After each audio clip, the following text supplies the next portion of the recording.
America. The price of freedom is death. Malcolm X is dead. Took 19 bullets for us. Dr. Martin Luther King is dead. He took a bullet that blew up his face for us. Medgar Evers is dead. He took a bullet to the back of the heart for us. Price of freedom is death. Samori Michel in Mozambique, Frelimo, told us the price of freedom is death. MPLA in Angola told us the price of freedom is death. Fidel Castro, who helped both of those countries get their freedom, sent and buried over 5,000 Cubans in the soil of Africa because the price of freedom is death. I like living in this body, but if you kill my son, I'm gonna kill you. I'm not gonna get on TV and cry and call for Reverend Sharpton.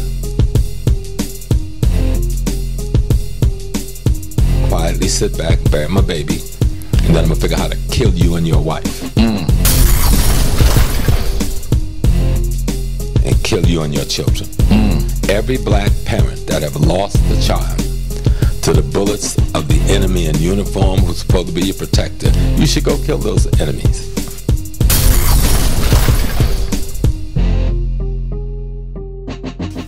That's your duty as a human being. If you can't gain your human being back, having sex does not make you a man, having a job don't make you a man, having a college degree don't make you a man. What makes you a man is your ability to protect your family.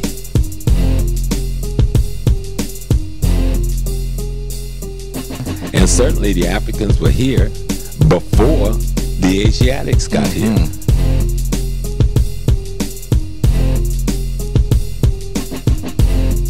Anthropology and archaeology proves that. That's right. But we're trying to confuse the Asiatic with the African. No, they're two distinctly different groups.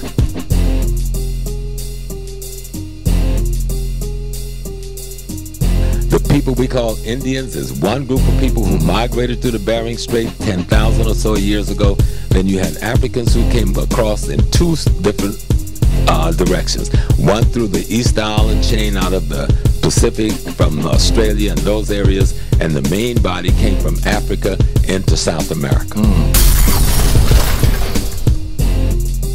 We here having a powerful discussion, and we know the internet is buzzing with the native, you see, with the natives and the Aborigines and the Africans, and we don't have a problem saying that we mix with some of the natives. We know that's true, but the problem that we have, Brother Jabari, is that when they say we are only natives, that we are not African, we don't have the African blood. But we're going to deal with that later. Right now, Professor Smalls has some powerful, pertinent information about what's going on in Africa, Ghana in particular. So without any further ado, I bring you to my brother, Professor James Small. Well, good afternoon, brothers and sisters. Peace and blessings, Hotep. I mean, one of the things I want us to do is just pay attention to Africa. Because if you don't pay attention to Africa, your enslavement in America will only be increased. And your bondage will only be expanded, and your shackles will only be tightened. Anytime you dishonor your mother and your father, you've dishonored yourself. And Africa is the mother and father of all living beings, particularly the parent people we call ourselves, the black people. But there's a situation in Congo I'll mention first, which is terrible and sad. The American corporations, the Canadian corporations, the Israeli corporations dominate that country, and thousands of people are dying over there every month. People are killing women and children, hacking them up with machetes, and we don't even see it on the news over here. Just last week, there was a village near Kasai where multiple 30-something women and children was hacked up by other brothers and sisters who have lost their sanity. They're all Christians and Catholics and Muslims. That means you're insane. If you're a black man and you're a Christian, you're insane. If you're a black man and you're Muslim, you're insane. You're a black man and you're Hebrew, you are insane. It means you are out of your mind and you're in the mind of somebody else. And with that said, we need to pay attention. We need to pay attention to South Africa right now. The brothers and sisters have passed the rule. The rule has actually been on the books for a while to get their land back. And now everybody's praising it, saying, yeah, they're getting their land back. But the caveat is the white folks got to agree to sell the land. So it isn't like they have a law saying we can tell you we want the land, but the truth is that law says they got to want to sell the land. So just pay attention to that, because the white folks have no right to the land. When you start arguing that you're taking their land, you've lost your rationale. They have no right to the land. They stole the land. They didn't pay nobody for that land. And then there was a law that was in the 1920 in the apartheid state that gave them 90% of the land. So if they could make a law to give them 90%, we can make a law to take the 90% back. So we can stay logical and make sense with what we're doing. But the most important thing I'd like to mention today is what's going on in Ghana.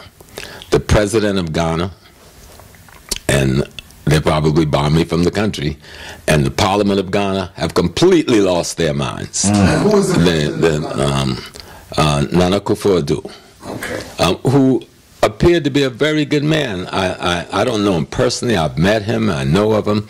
But somehow they've come up with an agreement to put an American military base in the capital of Accra, based by their airport, giving them access to their communication grid, allowing them to use American identity and don't have to get Ghanaian driver's license or anything. The Ghanaian policemen can't stop them, and they can drive their military vehicles in the streets of Ghana.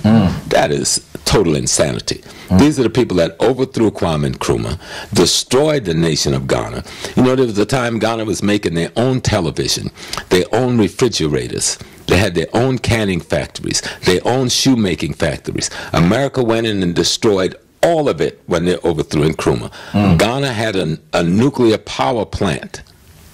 Yes, before most of Europe had it. It's still there in Legon by the university. And America went in to overthrow Nkrumah, not because of his ideology, because of the nuclear power plant he had just powered up that the Bulgarians helped him to build.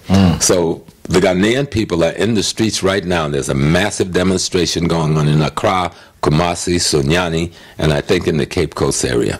And so the people have told them, we don't want this, but the parliament has voted for this. But some people are taking them to the Supreme Court, because I think there's a law on the books in the government in Ghana that speaks against making this kind of relationship with another foreign military. So let's hope they're able to win this case in court. So are you saying that the American troops is on the ground American in troops Ghana? is on the ground in Ghana. They will be coming. So they're already there clandestinely, but now they will be acting openly. So even if Ghana was to say no and close their doors, wouldn't America just come in and bogart? Because you know Ghana ain't ready for America. The price of freedom is death. Malcolm X is dead. He took 19 bullets for us.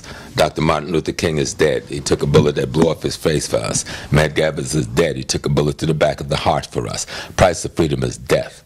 Samori Michel in Mozambique, Frelimo, told us the price of freedom is death. MPLA in Angola told us the price of freedom is death. Fidel Castro, who helped both of those countries get their freedom, sent and buried over 5,000 Cubans in the soil of Africa because the price of freedom is death. Period. If Ghana isn't willing to stand up to America, then just pull down your panties and become the whore that you're going to become, and let them turn you back into a colonial pimp again for your people. No, we got to stop it. It's freedom or death. We were told that by Dessalines during the Haitian Revolution. Freedom or death. Everybody's going to die. I'm going to die. Jabari going to die. You're going to die.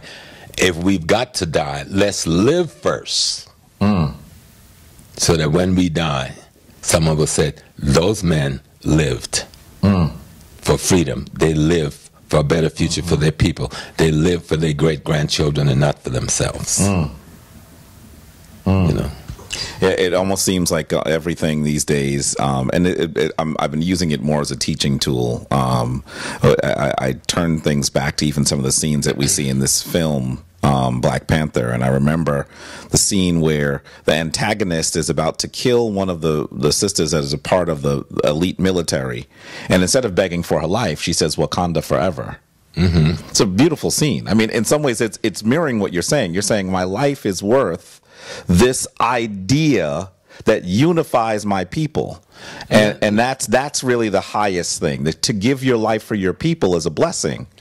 To give my life for the cause of life and for the cause of being. When you become a slave, you lose your beingness. You lose your human beingness.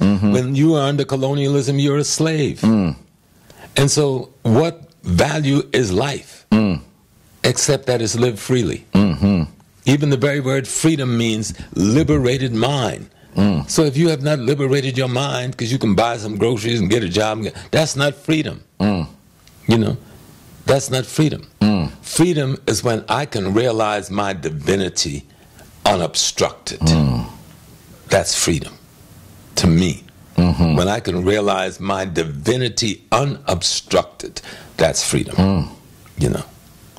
And so I think we're seeing also that the location of the United States base in Ghana is part of the increasing movements of the United States in Africa. I mean, we were because of the death of those 4 soldiers, we were aware of their actions in Niger. But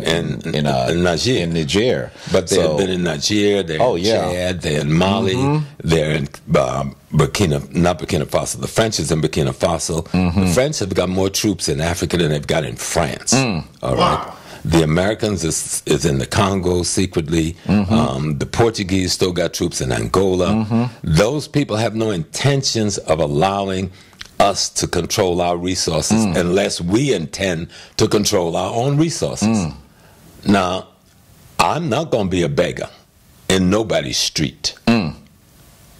How are you going to be sitting on all this gold, all this diamond, all this cobalt, all this manganese, all this cocoa, all of this other wealth, and your people begging in the streets, selling toilet paper beside the road that they got from some Chinese merchant in a warehouse that give it out to them on a daily consignment basis while they roll up to your ports and Takoradi and bring their big barges and open up their big ship while your barge is floating there with all your raw materials and you don't even know it's left your country. And you scampering on a boat or paying some people to get you to Libya, risking your life as a slave or to death to get to Italy to get a job where you're going to make $2 an hour. Something's wrong with that picture. Hell yeah. You know, something's wrong. Now, let me ask you this, because there are those in our community, and sometimes I don't always like to talk to them, but we have to speak to people who we can try to rescue from some kinds of thinking. There's some who are saying, we're talking about Africa, but we're struggling in Harlem and the Harlems around the United States. Why should we talk about Africa? Good question. One is not mutually exclusive. You fight for freedom wherever the need for freedom is. You know, we're not even fighting in America, so what are they talking about? Okay? So don't tell me not to fight in Africa when you're sitting down watching a baseball game while your brother's being killed on the corner in Harlem. And you don't do anything about it. Like I tell any families, I like living in this body, but if you kill my son, I'm going to kill you. I'm not going to get on TV and cry and call for Reverend Shopton. I'm going to quietly sit back, bury my baby, and then I'm going to figure out how to kill you and your wife and kill you and your children. Every black parent that have lost a child to the bullets of the enemy in uniform who's supposed to be your protector, you should go kill those enemies. That's your duty as a human being. If you can't gain your human being back, having sex does not make you a man, having a job don't make you a man, having a college degree don't make you a man. What makes you a man is your ability to protect your family. And if you can't protect your family, you're going to bring a baby in this world, raise them up to a man, child, or a woman, and then you're going to let somebody come and shoot them down like a dog in the street, not only go into court and get off and laugh in your face, but they pay them back pay. And you just going to get on TV and cry. No, your obligation is to go to your grave to avenge your children. That's your duty as a human being, black man. That's that. Ain't no other way to go. We've given them an opportunity to do just. They haven't done just. Let's take the justice to them. There's no other way to go. And in terms of monopoly on African resources, because we know that this is a challenge that we're seeing all over the continent. The African people, for the most part, and I have to say for the most part, because we know that Africans are still enslaved, but African people, for the most part, are no longer in chains. Right. But that does not mean that our resources, that our birthright, that our connection to the land that we've lived in for millions of years has actually been returned to us. We must take it. So what is the role of retaking our resources as diasporan Africans, not just the Africans on the continent? We have to retake our minds. If you can't retake your mind, you won't even realize you have resources to retake. Okay, you got to retake your mind. And that's what a lot of this study and a lot of what I appreciate about Sonata TV has been able to do, is to spread the word around the African world that says the information of history, the information of our spiritual system, the information of our culture will allow us to heal what Wade Noble called the European mimetic infection of the African mind. Our mind is infected with European filth in terms of their mislogic, in terms of their false understanding of how to organize reality. So people got to remember this. Excuse me. Your mind is organized, okay, by the information you have ingested. Where did you get that information from?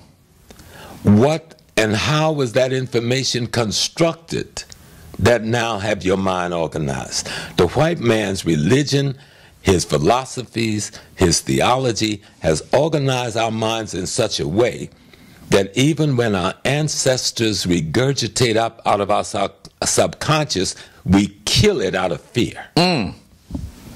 We kill it out of fear. So even the God in you isn't allowed to rise, because the European in you have a dominant place at the table. We've all been there. We've all been there. I remember the first time I realized that what I had known about my connection to the universe and had been told by that religious institution that I was connected to was wrong. Some folks on Sonata's platform heard me say this. I dropped the book that led to the light bulb coming on and left the building in the middle of the winter. That's what you're and I just walked with no coat, no hat, just walking in the snow. Your grandpa woke up inside and slapped the piss out of you. That's what happened. It was that terrifying. I just left. You know what I mean? That's why this ankh is so important. I like to have a prominent life. I am alive. I have been given birth to by the universe, and I will give birth to new universes. That's what this ankh is saying. In some of its conversations, the ankh is a whole treaty. That's right. You know. When can me and Brother Jabari take you down there to Brother Samaj? I would like to see y'all two just...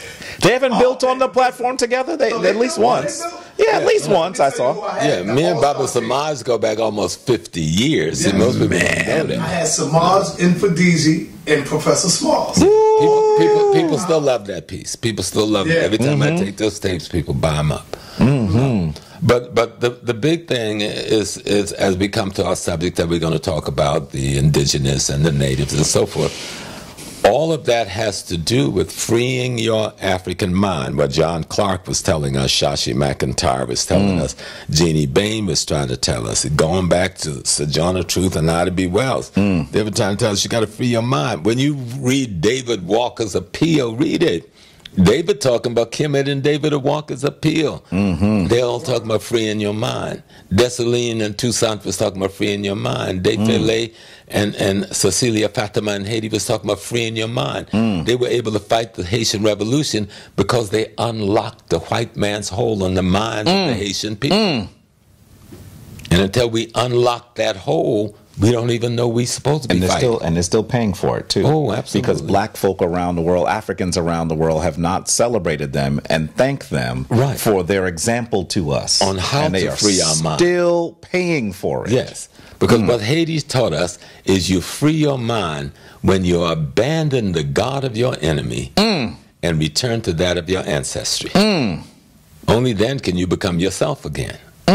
You know, when somebody do something stupid, they always say, well, I did that because I wasn't myself. That's exactly why you did it. That's right. Because you ain't yourself. Let's become yourself again. You know? That's powerful. That's powerful. So, Sa, you want to us to circulate around to our concept around the maybe I can even start it this way as we talk about the challenge of today. I have been really affected by individuals in our community, and I'm not putting it past that those are also people that are put there intentionally, but people in our community who have been trying to set the ship, which is finally floating, astray. And so there are a group of people that are doing it. One of the groups of people that we're talking about today is those people who are calling themselves now the Aborigines. And I'm concerned about it because I think that what has begun to happen is they're trying to say, not that we don't have long-term relationships with Native peoples, not that we aren't the fathers and mothers of all humanity so that we're everywhere, but what they're actually saying is you are not an African, you are an Aborigine, which is a term that they've chosen to use. Which is when babies talk, adults should spank their behinds. First thing, when they talk out of turn. What? The term Aborigine mean. And Malcolm made a joke of it? Yeah, he was joking, but he said he was talking about people who he was talking about ab, and he was, in a nation they define everything. That's right. And so Malcolm was breaking down and said, all that means is original. Right. And if you're an Aborigine, you're an African, because that's the only human being that is original. So first of all, they need to get their definition straight. To be original, you got to be the first. Okay? And the first is the African. The one we call the Africans. We probably call ourselves something else before now, but language determines label. And so the language we speak today has allowed us to apply the label we call African.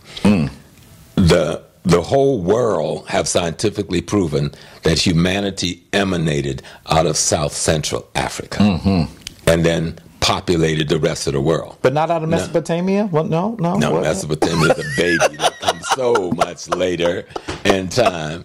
A baby that comes so much later in time. Right. And so if we populated all the rest of the world, all of the islands in the Pacific, all of Australia, all of India, all of even Europe was black. How are we going to pretend we didn't populate the Americas? It's easier to get from West Africa to Brazil than it is to get from West Africa to Australia. That's right. So we need to make common sense. Were there Africans in this country before Christopher Columbus? 1492 is what, 600 years ago, 500 years ago? That's nothing in the scale of time. Even the Mali civilization is saying they sent hundreds of ships over here that never came back. We know there was an incident about 2 months ago on the news. 6 white men in a damn rowboat leaving the Gran Canary Islands over the coast of Africa rowed their way to America in 3 weeks. All right? We know there have been other experiments where people have used even the papyrus boat and came from Africa to America. So please, we used to come over here on vacation. I want to even put add some information into some of what he said, because for those of you who have not been studying as long as others, you might hear what he said and not know how to do some more research on what he said. When he talked about the Mali Empire, you have to look at the story of Abu Bakr. Yes. And you look at how he ascends to the throne. Please, for those of you who want to know more about how Africans might have made successful journeys to the United States, look at how he ascends to the throne. We have several rulers. His predecessor says he's on the throne, and he says, I don't want to be on the throne anymore. I want to explore the world. And so he says he's going off, and he leaves. This is in our record, right? Yes. There are those that believe that he was attempting to come here. And so it is, I often say that if people are anywhere, it's because Africans went there. Right. And it is in African oral history, the coming back and forth. That's right. I remember the first time I went to Tokoradi, which is in the western region of Ghana, and I walked into the Atlantic Hotel, a hotel that was built by Kwame Nkrumah, and there was a mural on the wall of the lobby of the hotel 20 feet by 20 feet of Africans landing on the shores of America, pre-Columbus, trading with the Asiatics. Where is this? Where is this that you saw? In Takoradi. This is in 1980 when I went to that hotel in Ghana. So to the African, that's a normal. Yes. norm. They think that is normal. When Christopher Columbus came here, he wrote about the black folks he met here. Yes, he takes his second voyage. He's dropping a lot of stuff, y'all. I'm trying to be the attendant here and slip some stuff in so you can do your further research. He takes it on his first voyage. The native people here tell him that they saw the black men with spears tipped with gold, and so he says he's taking his second voyage so that he can find them. Yeah. He was familiar with the African, so right. And his brother, Christopher Columbus' brother, said that the guides that he had in South America were Ethiopians. Verrazano, when he came into New York, said he met these Ethiopians because Ethiopian was the operative European word for black or African. That's right. Those days. The burnt face. Yes. Ethiop. And so, but notwithstanding that, anthropology and archaeology on the Americas, just go do your research. The people you call them the Native American, the Indian, the Asiatic has only been here a little bit more than 10,000 years. They warred against us who had come here 200,000 years before that. Okay. And so those of us who came, if you go to, I forgot my little brother's name, he wrote this book on Mexico. He just called me last week. He just got out of college, but you can get to sign that. I'm going to give you his name. And he was in the Nation of Islam, and he was on a visit in Belize. And he met this brother that told him, you ought to come on down to southern Mexico and meet some of the black folks there. He said, there's black folks down there. So he went down to southern Mexico, and he wrote a little pamphlet on it. Then he expanded the book a few years later on the blacks in Mexico. And the elders there told him there's two blacks here. The ones who came on the boat, meaning those who came during slavery, and the ones who came before the boat. Okay? So you're talking about the Almacs, oh, goodness. But those who we see built all the pyramids, they're there. If you look on the paintings, they're black. They don't try to hide it. White folks have been in there trying to whitewash a bunch of stuff. But the most significant ones of the priests wearing the leopard skin, just like they did in Kemet, on the design of the pyramids, even the opening of the mouth tool that's used in the judgment scenes in Kemet, you see it amongst the Olmecs. Yes. He's making me feel like I need to go get some artifacts from around the house to show the families. Yes. So we know that Africans populated the world. We were in New Guinea. We were in Australia. We were in Cambodia. We were in Thailand. We were in China. We were the Ainu people of Japan. We were in India. I'm married to a black woman from India, okay, whose family is from southern India, and their people still live there. And these are the black peoples. We know that we populated all of the islands of the Indian Ocean. And so we populated as well Central and South America. Black people went everywhere. Our genesis is Africa. So this foolishness I'm seeing on the internet with people who haven't done any research, have not presented any facts, talking about we are not Africans. We are Aborigines. All Aborigines mean is the original population in that particular land. We're Aborigines of Europe. Well, they're saying that we are also Cherokee. They fathers Cherokee, and and then most of the time Cherokee was one of the biggest enemy. I'm part Cherokee. Say that again.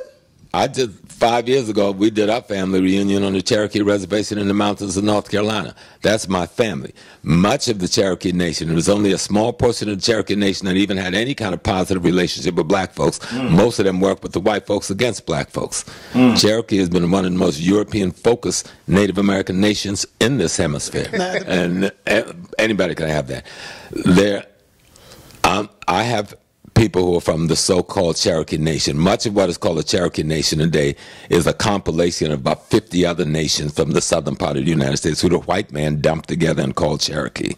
But there was a Cherokee Nation. And if you study history of the Americas, you'll find that the Cherokee Nation allied more often with the white man than with the black man. The people who allied with us was the Creek, the Red-Tail Creek, because a large part of the Creek Nation, which made up Florida, Georgia, South Carolina, that nation, a large part of them sided with the white men and fought the wars of genocide against us. But the Red-Tail Creek sided with us. and live with us and amalgamated with us to become with us the Seminole Nation. And so we need to study history and not play with history so we can get an understanding of what went on here. Go back and read LaRon Bennett's book, The Shaping of Black America. He has a chapter in there called The Red and the Black, and he deals with this to some extent. Even read our brother David Hotep's new research. Yes. Read Ivan Van Sertima's research, and then look at the bibliographies they use in order to expand your teaching. This silly thing of trying to deny Africa is going right back to the same old Judeo-Christian Islamic self-hatred that we try to justify, and now we're going to try to play race as a way of justifying our self-hatred. So let's do this, because I want to. Sometimes when people hear the first part of our conversation, they're not able to distinguish it from the second part of the conversation. Right. So I want us to be able to have some complexity and sophistication in the way we tell it, so the family can understand. Yes, they hear us say that Africans made journeys. They hear us say that Africans populated the world. They even hear us say that Africans who were brought here against their will escaped and spent time with native peoples, lived in their land. No, let's not call the Asiatic natives people. Let's stop that. That's a mistake we make, and that's part of the conflict. The Asiatics are immigrants that came in, a warring immigrant that came in 10,000 or so years ago, and warred upon the African immigrants that had preceded them here. See, so what makes them native? The challenge that I'm trying to give to folks who haven't studied this as in depthly is I want them to understand time periods, and then understand how two brothers who are sitting on the couch, an elder and a student, could sit here and say that Africans were here before Columbus, and then still say when you try to say that you're not an African, there's a problem. Because I think that people aren't always able to understand that we're talking about something a little bit more complex. Right. So that even in the chat room, biscuits being, you know, if the cat have kittens in an oven, it doesn't become biscuits. Malcolm made stuff simple. Yes, he did. You know? Yes, he did. Yes, he did. So, but to give this some teeth, I want to show you some stuff really quickly. This is one of the brothers, and you know what? A brother in the chat room, Sonetta, a brother that I admire, that I have respect for, got a little upset with me at one point. We resolved it. But he said that I'm going after a particular brother on YouTube. And I first said, no, I'm not. But you know what? I'm going to say I am. Because I think that what he's doing, you're setting the facts straight. What he's doing is dangerous. It's not personal. I don't know him. Oh, you're talking about but Dan I'm talking about Dane Calloway. It's not personal. I don't know him. Right. But I think that what he is promoting to our people is dangerous. So here goes one of the images significant to anything. of his. Oh, he's significant because, you know, look, he has millions of views. Look at what he's saying here. I'm going to show this to you as well, Sonetta. This is just the tag for his video. Right, and this is about the DREAM Act and the DACA Act. And I don't want you to focus as much on the caption, but more focus on the imagery that he uses. So what he attempts to do is he shows an image of someone who is purported to be a Native American. I'm going to use that term intentionally here, right? But you got to clean it up because that traps you at the end of it. It does. But I want to be able to distinguish it so the family understands who I'm talking about, and then we'll change and talk about who we're really talking about. Call them Indian then. And let's say Indian. The reason why I don't say Indian is the challenge of Colombia. I don't care about if we're going to be concerned about that challenge, then we'd be concerned about them taking away identity. So so let's say Indians for the sake of this conversation. The Asiatic Indian. The one on the left is supposed to be purportedly a drawing of a man who is an Indian, and the one on the right is an image of a modern African in the Americas. And so what he attempts to do, he's the sports analysis. That's Shannon. So I don't know. I didn't recognize him. But my point is this, though. What he's trying to do is he's trying to say, look at how similar they look. Clearly, this man is not an African. This man is an Indian. And so what Dane Calloway has said, and I want to be clear about this. This man is not an Indian. He's an African. Right. No, you didn't hear me. I did hear what you said. I'm talking about the one I'm talking the one we call an Indian. He ain't an Indian. He's an African. But this is with some feather in his head. But I wanna say it in a certain way because I'm addressing particularly someone who has a lot of views, and I think that people get confused. People who are just trying to understand the things that have been taken from them. They're trying to understand something. I'm going to let you finish that, then I'm going to tell you why I was interrupted. I hear what you're saying. I really do understand what you're saying. It's important. But so understand what, here's another image. Let me just show you this one as well so you can get a sense I'm not. And this was only about 3 months old and has 428,000 views. So this is another one where he takes an image of someone purportedly to be an Indian and then someone who we believe is African, and he puts them together. So he doesn't explain who they are at all, and I'm not saying he needs to, but what he's trying to do is he's trying to give you a visual message. And then he clearly says, and this is for those of you who may hear this and not understand what I'm really responding to, he clearly says, you are not an African, you are an Aboriginal person. And tell him, see, what we got to do is not let children with us. That's a child playing games. Okay, what does the word Aboriginal mean? There's a Chinese Aboriginal. There's an Indian Aboriginal. There's an Afghan Aboriginal. There's an Australian Aboriginal. So what is he talking about? He's trying to take a word he thinks people are not familiar with, then create it into a word that would justify and rationalize his self-hatred and his anti-African being because he isn't willing to give up his Christian, Judeo-Christian essence. I'm going to call it what it is. We know what it is. People scared to let go of that whiteness. Because if you let go, so you're going to try to say, well, I'm going to keep the whiteness, but I'm going to paint it black and put it over here. Right. No, I don't want to let nobody play that game. Because there's over 1 billion of us on this earth who we can call African. Probably more. I'm talking when you go to the Philippines, they're not Filipinos, the light-skinned ones? Because you got just as many black ones in the Philippines, too. Black and nappy-headed. They're Aborigines. All Aborigines mean is that you're the original stock in that location before any other ethnic or racial stock got there. And certainly the Africans were here before the Asiatics got here. Anthropology and archaeology proves that. That's right. But we're trying to confuse the Asiatic with the African. No, they're two distinctly different groups. The people we call Indians is one group of people who migrated through the Bering Strait 10,000 or so years ago. Then you had Africans who came across in two different directions. One through the East Island chain out of the Pacific from Australia and those areas, and the main body came from Africa into South America. Okay?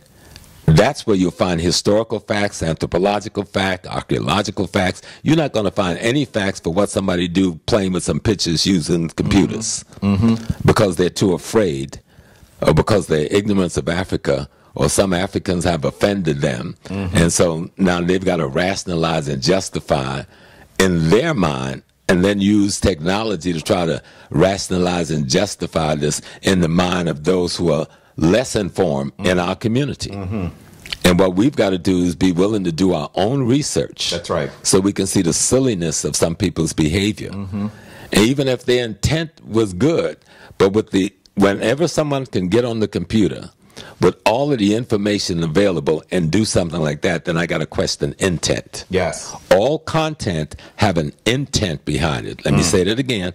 All content have an intent. And so when you are examining somebody's content, then you need to ask the question about their intent. That's right. You know? That's right. And Africa, first of all, the continent, if you know anything about continental drift, the place we call Africa was smack dab up against America.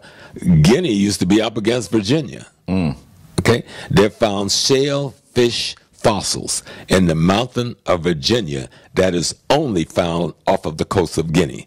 This is 40 years ago they found this research. So when the continent drifted apart, everybody didn't jump over to the African side of it. And And many of us have traveled here. Africans have proven that they've been coming back and forth for hundreds of years before Christopher Columbus.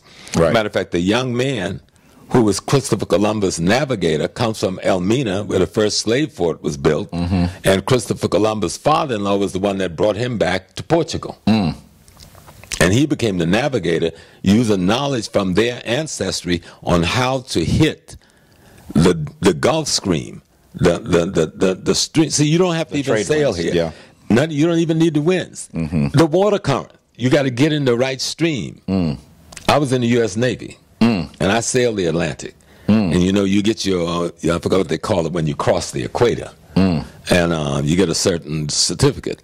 And that's the route we followed, the same route. Out of the Gran Canary Islands, I was stationed in Las Palmas, Gran Canaries, out of the Gran Canary Islands, and come down the coast of Africa, and it drops you right in the Caribbean and the Bahamas. You don't even have to do nothing. Africans knew that. All they had to do is stay steady, have enough food for 2 or 3 weeks, and they can make it. But we had bigger ships than the whites, I said, used the rowboat, the big rowboat, only a month ago or so to make that same trip in 3 weeks. It didn't lose a man. Now, I think that part of the reason why, part of the motivation, and this is maybe intentional and unintentional, to articulate that we are not the African, is because we have been told the story of our enslavement the wrong way.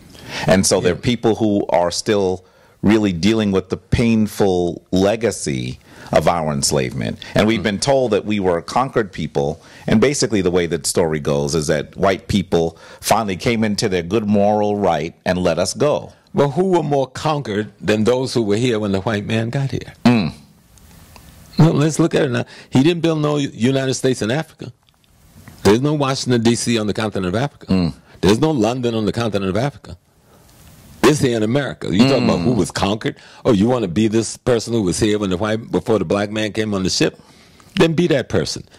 If you read LaRon Bennett, LaRon was the first one I saw dealing with this in the 1970s in Shaping of Black America in the chapter on the Black and the Red, where the white folks says, some of these folks is blacker than the ones we bringing in on the ship. Let's raid their villages and put them all enslaved. You know, the so-called Native American, the Asiatic white person, stop trying to make that person the black person you want to be. And if you want to be with them, go and ask permission to go on the reservation. You find they don't want no black people on their reservation. They've been trying to get the blacks off of the reservation in Oklahoma for years. It's been in courts for years, you know. So what we need to do is deal with history and facts. There were black folks here before the enslavement period. There were black folks here before the Native American came. There were black folks who came by the millions from Africa to this hemisphere, and we amalgamated with the black folks who was already here. Now we were the same folks. Now, one of the things I want to be able to do for the family, so that we're able to also put some pins in this conversation so you can follow really well, is also understand numbers. Because in saying that, and as one of the claims that we see on the internet, that 98% of us are not Africans, that's exactly one of the claims that this brother makes. What he's doing is he's not also looking at the numbers. He puts up no proof. None of it. So no. The Ku Klux Klan says things about us all the time. They don't put up any proof. They call us monkeys. Are we monkeys? Could somebody say we're monkeys? The reality is that the overwhelming majority of us did come in enslavement ships. We're talking about 10 to 12 million is the accepted estimate, but I'm going to tell you that I believe that number is much larger. It's much larger. And we also have to acknowledge, I'm going to give you the mic. It was something that is burning to say something. Sir, I want to say something. And the other thing is, we also are not talking about those people who did not make that journey, who did not survive. So we're talking about really tens of million, maybe even as many as 100 million people that are affected. People with every white nation in Europe with the most sophisticated military technology, every Turkish and Arab nation in the Middle East. See, this was not just some white people. This was a war that was going on for 1,500 years before Christopher Columbus. You had the Turkish Empire, the Muslim Empire, carrying on the international slave trade. So the Europeans simply bought into that. They bought into a system that was already there. selling us into China, selling us into India, selling us into Iran and Iraq and England and France. That had been going on before 1492. And it wasn't just a few white folks.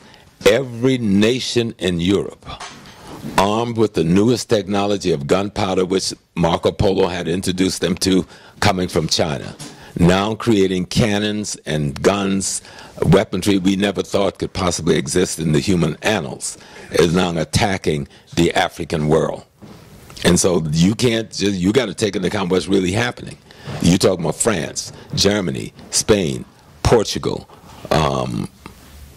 the Netherlands, and other European nations, all attacking us at the same time with a new technology called the gunpowder technology. And with that technology coming at us from the Atlantic, and with the Arab Muslim incursion into our land from the north, and the Turkish, really, because they're Turks, the Turkish Ottoman Empire from the east and from the north, we were caught in a quagmire. We fought many, many wars. This thing didn't happen in a day. You're talking about close to 500 years on one hand and 2,000 years on the other. When you take the 1,500 years of the Arab war against us, the Turkish Muslim war against us, and you add that to the 400 years of the Euro-Christian war against us, you're talking about 2,000 years of warfare concluded in us being in the Americas. Okay. 2,000 years of warfare by every nation in Europe and many of the nations of Asia and all of the nations of the Islamic world armed themselves against us. And that's the context. You're going to make some people... Okay, so now let me ask you. It should be. You said, now listen, you said, Professor, that the Africans was here before Christopher Columbus. Some I agree. Africans was here. Some and then you said... we are here now, and there's still Africans on the continent. Okay, They and don't then pack up and my leave. brother here from the UK, he came to visit. He You ain't leaving from the today, UK. right? No, I'm leaving Friday. Oh, wow. He's so generous. I've got the Queen of Foods thing tonight. Okay. Okay, so now you said some Africans were here before Columbus, and Some you Africans was definitely in said- Australia before Captain Cook. Right. So what does that mean? And you said that it was Africans here before that who they call natives. That's right. There were some And Africans in Cambodia before the white man. so where did the natives come from? Where, But there were some who are these Africans in people? Thailand. What is before the relationship with the African and the natives? Where did they come Stop from? calling them the natives, because they were not natives. If the Africans were here first, then they're not natives. Okay. Even the Okay. Africans aren't natives. Right, Okay? right. Because there were other groups of blacks who were here even before them. One population come in, and most times the disease that population bring in kill off the population that was here before they got here. So we need to take all of that into account. That's why I go to Thailand today and look at all the ancient monuments. It's all African. So I where let me did the finish this. Indians This come is from? important. Listen to this. Cambodian I go to Cambodia and I look at the ancient monuments, and they're all Africans. So- I go to the Philippines and I look at the ancient monument, and the people are still there. They're Africans. So what are people talking about? We were everywhere on the planet Earth. Does that then conclude that none of us was left on Africa to make a trip over here? So this piece here, this is just a piece that references those Africans that really were in control of Southeast Asia, in Cambodia and Thailand. And so I brought it in here when Professor Smalls mentioned it, just to give you a sense. I'm going to be taking a group of people next year to Cambodia to see that great city they call Angkor Wat. So for those of you who are looking to do your research, that's one of those things you can look at. You'll see mountains that are carved in the image of Africans. Right. Let's get something straight so people can stop the bull, right?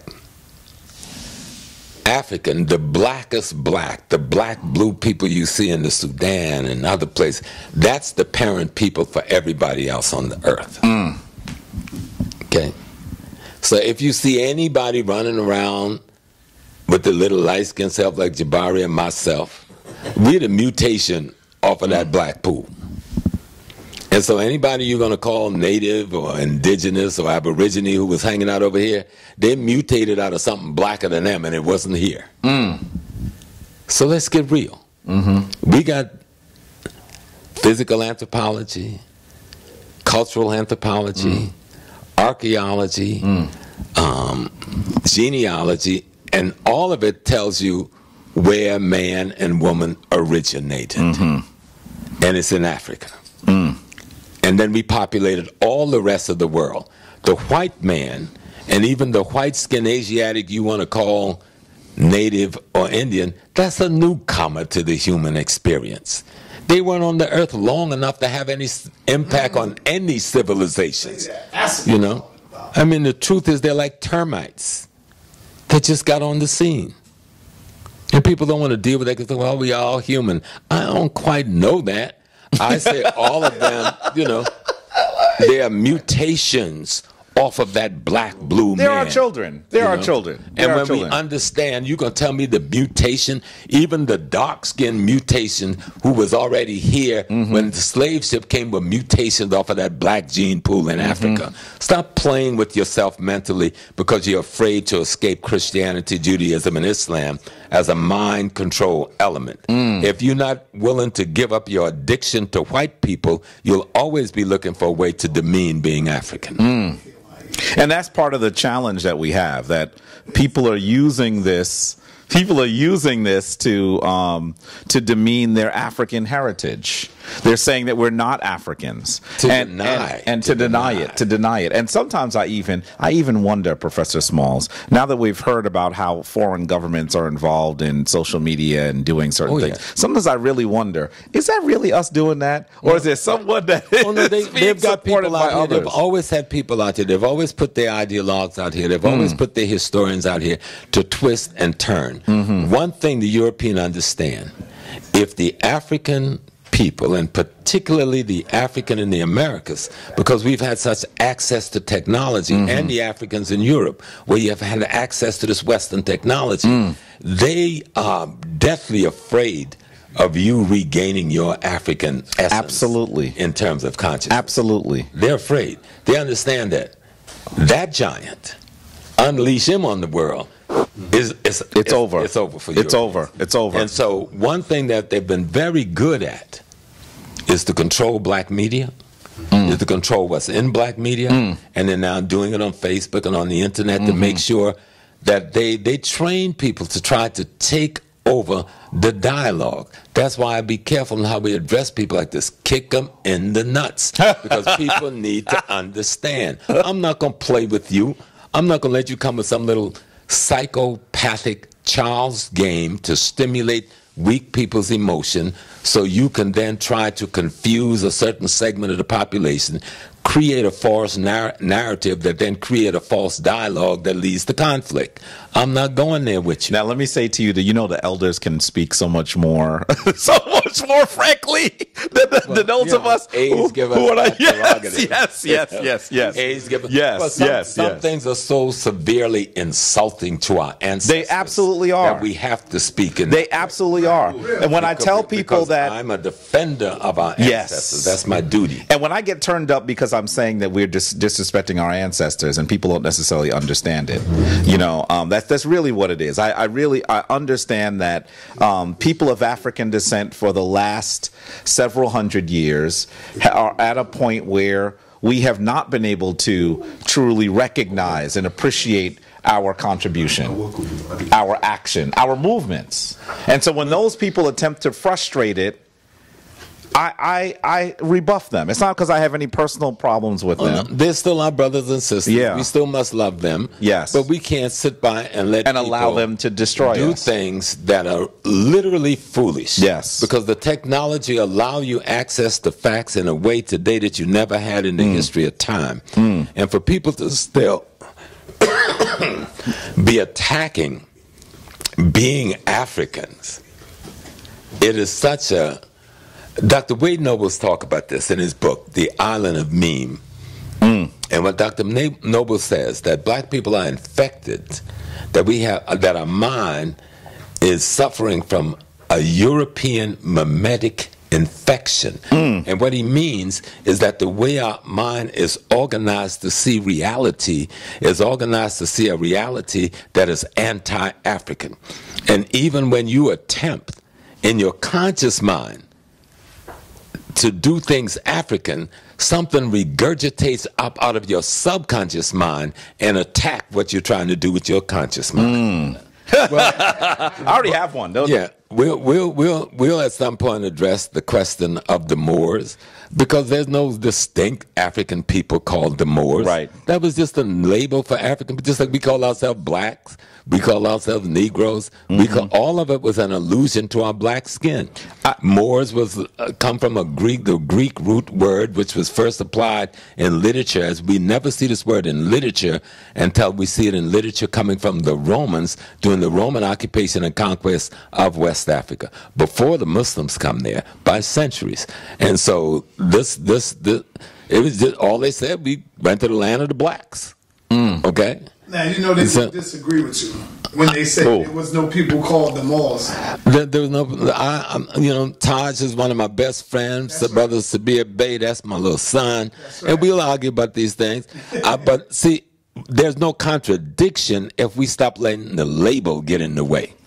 See, because what Brother Taj is saying, because he used certain things, and Taj is a heck of a lecturer out of history to show that the very people we call in the Moors were the same people in Kemet. I ain't got no problem with that.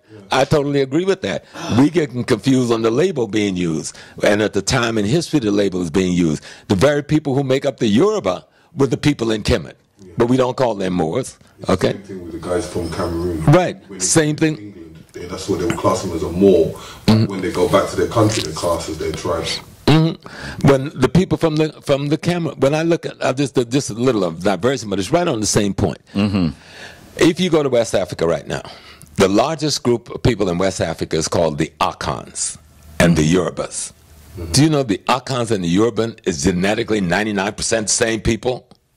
So we get caught up in the label instead of Yoruba and the Akan. 99% they're the same genetic pool. Okay? You got the Ga, the Ewe, the Fan.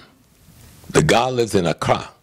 The Ewe lives in Togo for the most part, and the Fan in Benin. Genetically, 99% the same people. We call the Gas the runaways. Yeah. You know, the Ga, all of them, as they migrated from the east and south central towards the west, looking for better food, more farmland. And then you got to remember, at the time much of this takes place, we're being invaded from the northeast and from the east by these white folks, the Turks and the Syrians and the whatever those things were. And they're still over there occupying our land and calling it theirs. Do we say the people in Syria is indigenous? No, that used to be black people land. But they're now calling themselves the indigenous people. So it depends on the time in history you find yourself in a location, and then that then determines how you label yourself as being relevant to and relative to that location. And so we get caught up in these labeling and positions in time and denying scientific reality about black genesis, African genesis. Africa is the parent of all people. The African woman is the parent of all humans. Okay? There ain't no way around that. The only person, and I tell my Muslim brothers, my Christian brothers, my Hebrew brothers, and my Yoruba brothers, and my Lukome brothers, and my Moorish brothers, the only creation you will experience come through the vagina of a woman. In the Masonic temple, they got two pillows you got to walk between. Those two pillows is the legs of that woman. And no other creation happens in this world. Ain't no other God doing nothing. The only person creating is that woman, with the assistance of that man planting the seed there. So let's come back to African reality and get out of white folks' foolish fantasy. Because that's what's wrong. So the interaction with the Africans and what they would call the Indians, you know who I'm talking about. Nobody that made called us them back then. That none of those. They weren't even called Africans back then. Right. No, I'm just using the words that we could all understand what I'm talking about. But we got to make that clear because I don't want people to try and see. So you can you're use saying the word that they didn't call them Africans back then, but they called the word African didn't become operative until really after the 1400s. Okay, there was one group of black people living in North Africa, in a place called Algeria and Tunisia, and their ethnic name is Afriye, and the Roman acronym for land is Ka. So the woman went to Afriland, Afrika, where the Morouche, the blacks, live. Let's just be simple, basic, and real. Go look at Roman literature It's available to be studied. The first time that word Maurice was used in history that anybody can find to connote the texture of a human being was the Roman using the Greek roots for black to describe the people in North Africa they found there when they got there. Okay? And so, but we leave that alone for the time because that's too complex. Let's get back to the Americas now. Here's a part of, and I don't know if I'll play the whole video. Maybe I'll give it to you, Sonetta, and you can put it in. Yeah. I actually, one of the things that I also respond to, and look, I'm African American, just like 90% of the audience. Person of African descent in the diaspora, just like the other 10% of the audience. African. No, let me make American it simple. I African. don't get caught up on that either. You pay taxes here. You vote here, you work here, you're an American. Stop lying to yourself. First, let's get that straight in our head. Racially, ethnically, and we should be culturally African. Okay? But wait, I was saying something. We are definitely, don't lose your thought now. We're definitely racially African. We're definitely ethnically African. That's right. But culturally, we're Europeans. Okay. Trying to be Africans. Now, But Africa is our race and America is our geopolitical place. Now, what I'm about to confuse say, the two. Professor Smalls, I don't mean to cut you. You're my professor. You're the elder. I'll cut you back, brother. I know how to cut. I'm from South Carolina. I'm not trying to cut you. I'm not trying to cut you. But didn't Malcolm say it doesn't matter if a kitten was born in the oven, don't make them biscuits? So, right, I know that. So what I'm reminding him, I told you I don't mean to cut him. But I'm saying, if my mother took a trip over to China and she was 8 months pregnant and the water break and now I'm born in the Chinese hospital over there in China, does that make me a Chinese native? Let me so break, what let I'm me saying break, is, no, let because me, let me he finish. wants to get the Let me the finish. South Carolina razor. Right. Put So it on. because we were here and born here in America don't make us American, no, Professor. Stop it, brother. Clear it You're up. trying to Clear it up. equate a geopolitical state with a race. I'm racially African. Okay. America's not a race. It's a geopolitical state with multiple ethnic and racial That's groups right. in it. Like England. I'm saying that's right. That's right. So, racially, I'm African. Okay. Geopolitically, I'm American.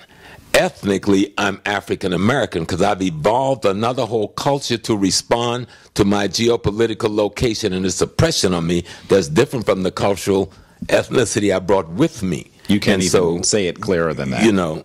That's, you can't say it clearer than that. That should be written down. See, I just know how to bring it out. You know? He said it a second ago. Stop it. Stop it. You just said the same thing twice. Stop it. I know.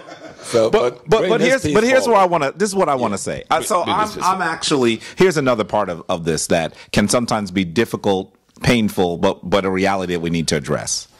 I don't think there's any of us that have not had family in other parts of the diaspora. Now, I'm not even including my brother Terry here. I'm talking about even folks that are in the UK. I'm sure they're saying the same thing we say here. They'll see a relative that's lighter skinned with long hair and a longer nose, and they'll say that they look like that because my grandmother, my great grandmother, my aunt was Native American. That's what you hear. It's in my family. It's in almost every family I know. I remember sitting in a classroom with Dr. James Turner, and a student said that, and he looked at her and he said, they must be Blackfoot because I can't see it. Making a joke about the fact that she's an African and we need to stop calling ourselves something else. But this is where we get DNA evidence here. Right? Because we no longer need to simply talk about looking at the textual evidence and the archaeological evidence. Now we can look at the DNA evidence. And so what we have to recognize is that when we look at the evidence, we see something very curious. Now, first of all, let me say to you, I might give you this video, Sa. This video is from a lecture done by Dr. Gina Page, who is one half of African ancestry, right? The other half is Dr. Rick Kittles, right? The two of them together are running that outfit. And so she, as they have looked at diaspora Africans, primarily African Americans, throughout the years, maybe for 20 years now, they have large pools of evidence on our DNA and where our origin is. And so she asked the question, what percentage of this DNA shows parentage to those people that we're calling the Indians, right? What percentage? And, folks in the audience answered in lots of different ways. But Do you that's know one. it's 2%? And she said they were being generous. Yeah. 2%. I grew up in a place where I have relatives that look like the Asiatics. Like I said, we had our reunion on the reservation 5 years ago. And in my genes, there's only 1 point something % of that gene in my gene pool. And that's the bulk of my gene come from East Africa, where my great-grandpa is from, and from the overwhelming majority is West Africa, Nigeria, Ghana, Cameroon. So let me add some complexity to this. That is where it gets painful, but we need to be real, right? So that number is generally when we look at the matrilineal DNA. We see about 2% of that is in same parentage with those people we call Indians today. And I'm gonna really mess that up. And 6% that we see from Europe. That's on the matrilineal DNA. When they study the patrilineal DNA, the DNA that comes from the male line, we see that it's about 1% native Indian, and about 34%. I have an entire video of our presentation that was done in 2014 at the African American Museum in Philadelphia. It was done for the African Genesis Institute, that group that I have been involved in, Anika and I have been involved in for almost 20 years. But what we're seeing here, first of all, is that we see so much more European DNA in the male side of our DNA, and so it's less in the female side. What is it saying? First of all, you need to understand that those things that you're seeing in terms of the phenotype, in terms of the traits of African Americans, we see the long hair, the long nose, those sorts of things that we say are Native American. You need to understand that these are European traits. They're not coming from those people that we call the Indian. They're not coming from them. Matter of fact, and the reason why, yes, but here's the other thing. The reason why we see so much more on the male side is because we are seeing once again the history of the rape of African women. That's what this is. And so when I tell this story, in some ways, this makes people like our dear brother Dane Calloway and others run in the other direction, because this is a painful story. But it's the truth. But it is the truth. But Brian, one thing Get the mic. the one thing that I would always say is, don't you feel that a lot of people are mixing up the gene pool of the Fulanis as the native Indian? Let me say this to you. I'm sure that some of those groups are doing that. I don't think that this group is doing that. African ancestry, but hear this, African ancestry has the largest pool of DNA on the continent of Africa. So that if you're going to other outfits, I'm sure that they might not have the sort of familiarity with the DNA traits to be able to speak to it professionally. But this group is actually, because they've done so much work on the continent, to be able to connect us directly to particular peoples, not just countries, but peoples on the continent. I would doubt that they would have that error.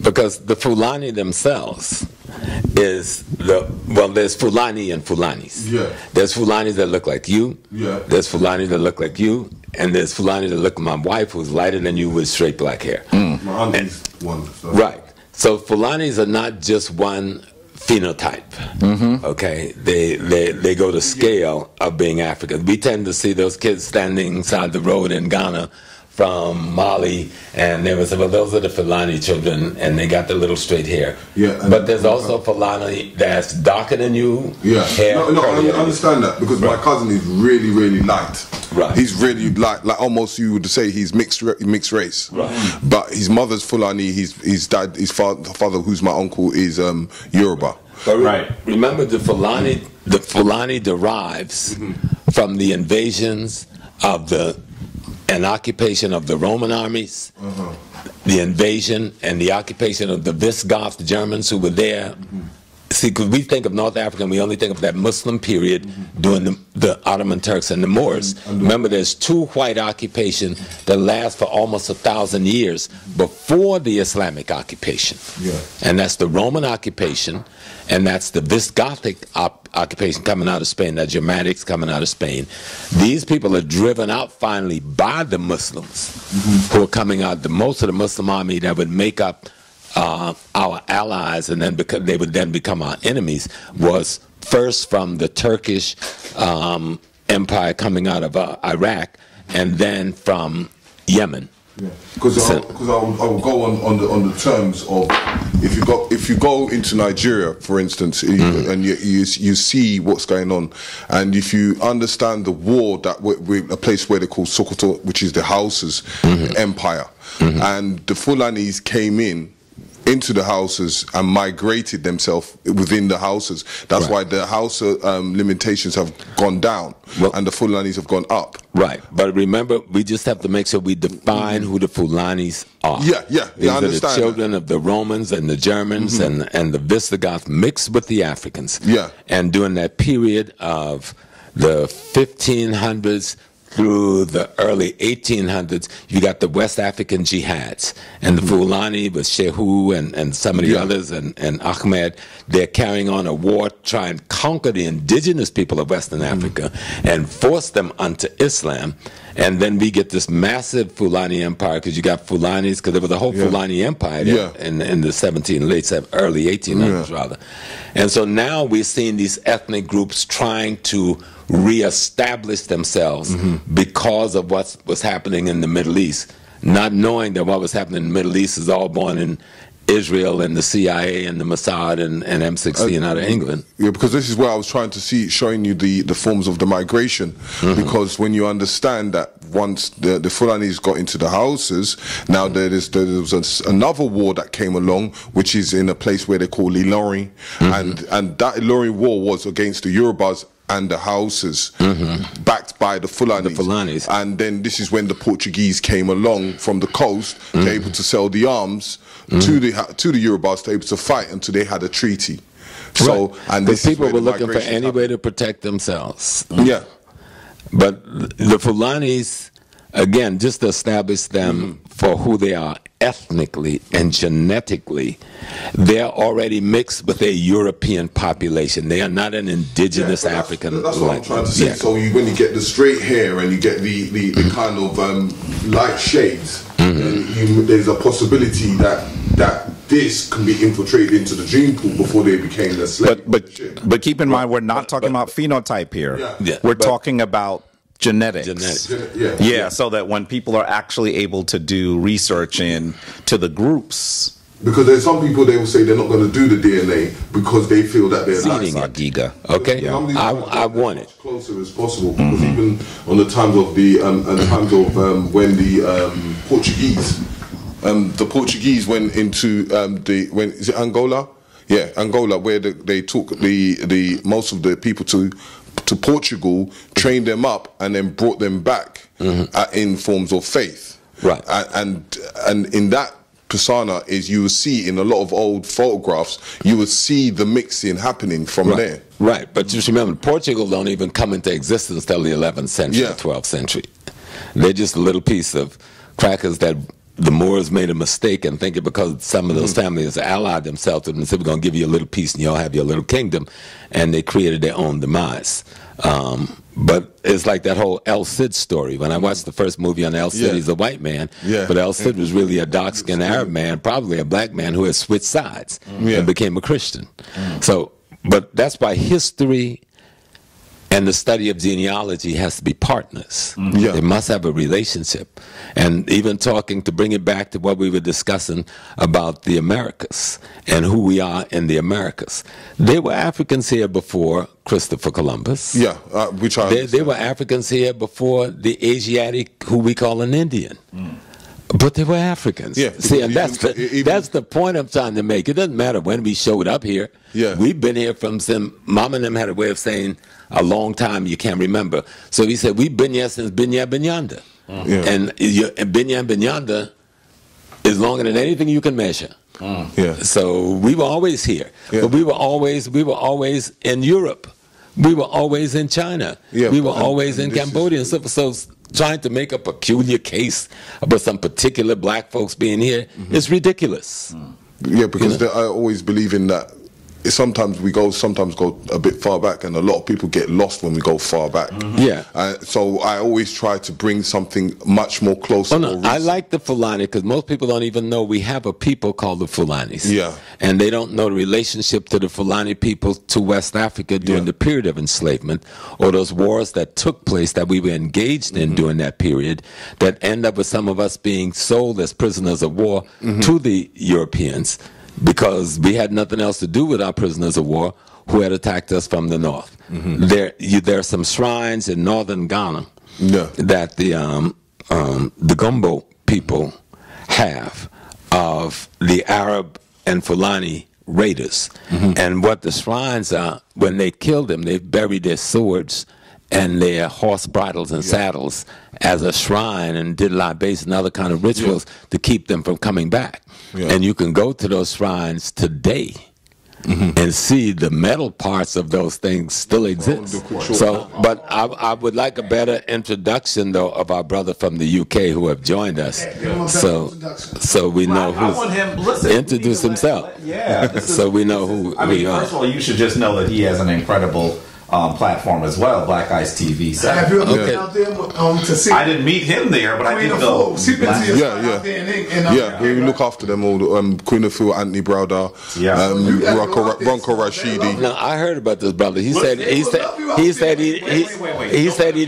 he didn't want me on his platform. Nah, because we got him on our platform. And Richie interviewed with Sankofa. Don't even wait. This brother is trying to hide in what he just said. All three, we have been there. This is the brother that we need to drag. Sarnetta needs to come over before. I know. No. Sarnetta needs to come before the award ceremony because you have the application. You said you got it from me. Yeah, because I'm going to be in Birmingham for ALD. Because Anthony Browder's got with Beanie. With Beanie. We did the last year's one with Anthony Browder, and the following one was Genie, and then the other one was Umar Johnson. But you were supposed to come on just before. You were supposed to come with the Umar Johnson. Right, and I didn't because everyone was crying. They said, "Where's James Smalls?" We didn't come to see. but I'll be there this year.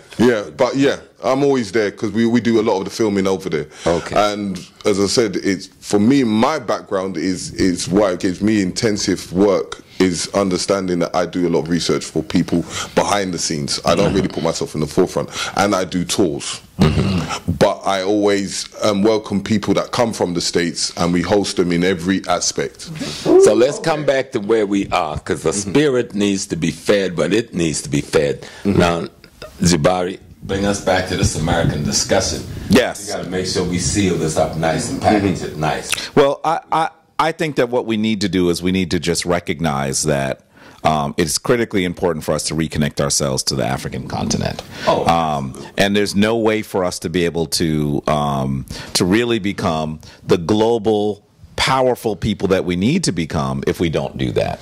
And so any one family that is trying to disconnect you from the continent, you need to be in fact, just excommunicate them. But here's what I said. That's what I said. Anyone who don't want to be African, that's more of the gold left for me.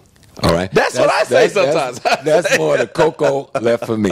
That's more the bananas left for me. That's more space on the beaches, the most beautiful beaches in the world, left for me and my wife. That's right. So y'all go. That's right. You got all the golds and diamonds. Yes. So I won't have a little diamond ring now. I'll have a diamond bracelet. So you stay right here in America, and you keep on doing your Jim Crow thing in black. Let me go home, you know? And I do go home. Me and my brother, Dr. Jeffries, and 86 others, we own the most beautiful hotel in Cape Coast. We're trying to get some money to get the fix-up going, and thanks to Sarnetta TV and all my brothers and sisters on Sarnetta, thank y'all. The people were happy for the salary money. That y'all really took us across a bridge and being able to help our people at home. And right now, the government have stepped forward in Ghana and has offered us a partnership. If we are able to effectuate that partnership, then you would have saved the Sana lives. And I'm talking to the Sanetta family. Sana TV, you did well. I think you sent a total of about $5,000. Wow. You would have saved the Sana lives so that we can make the transition and do the comeback. So thank you, Madasi P. You know. Now let's get back to this piece. That's powerful. That's very powerful. I mean, people were sending. One day my PayPal had $1 in there. The next day my PayPal had $2,000 in there. You're like, wait a minute. Like, what's going on? I thought somebody was trying to set me up. Right? Oh, it came directly from Sanetta TV. So that's why I'm thanking the people on Sanetta TV for helping with the Sana Lodge. The people at Sana Lodge, I told them what y'all did. They wanted me to thank you publicly, so I'm doing it on their behalf. And like I said, we've come into a relationship with the government that may work well with the tourism industry to show that a partnership with the diaspora and the nation itself that has to do with outreach to attract people back home is already in existence. How many beds do you have there at Sana Lodge? We have 30 now, but there's a proposal to build another 30. Good. Okay. So, yes. Just a quick note. If you've got that, because what I'm trying to do is create a form of a worldwide tour guide.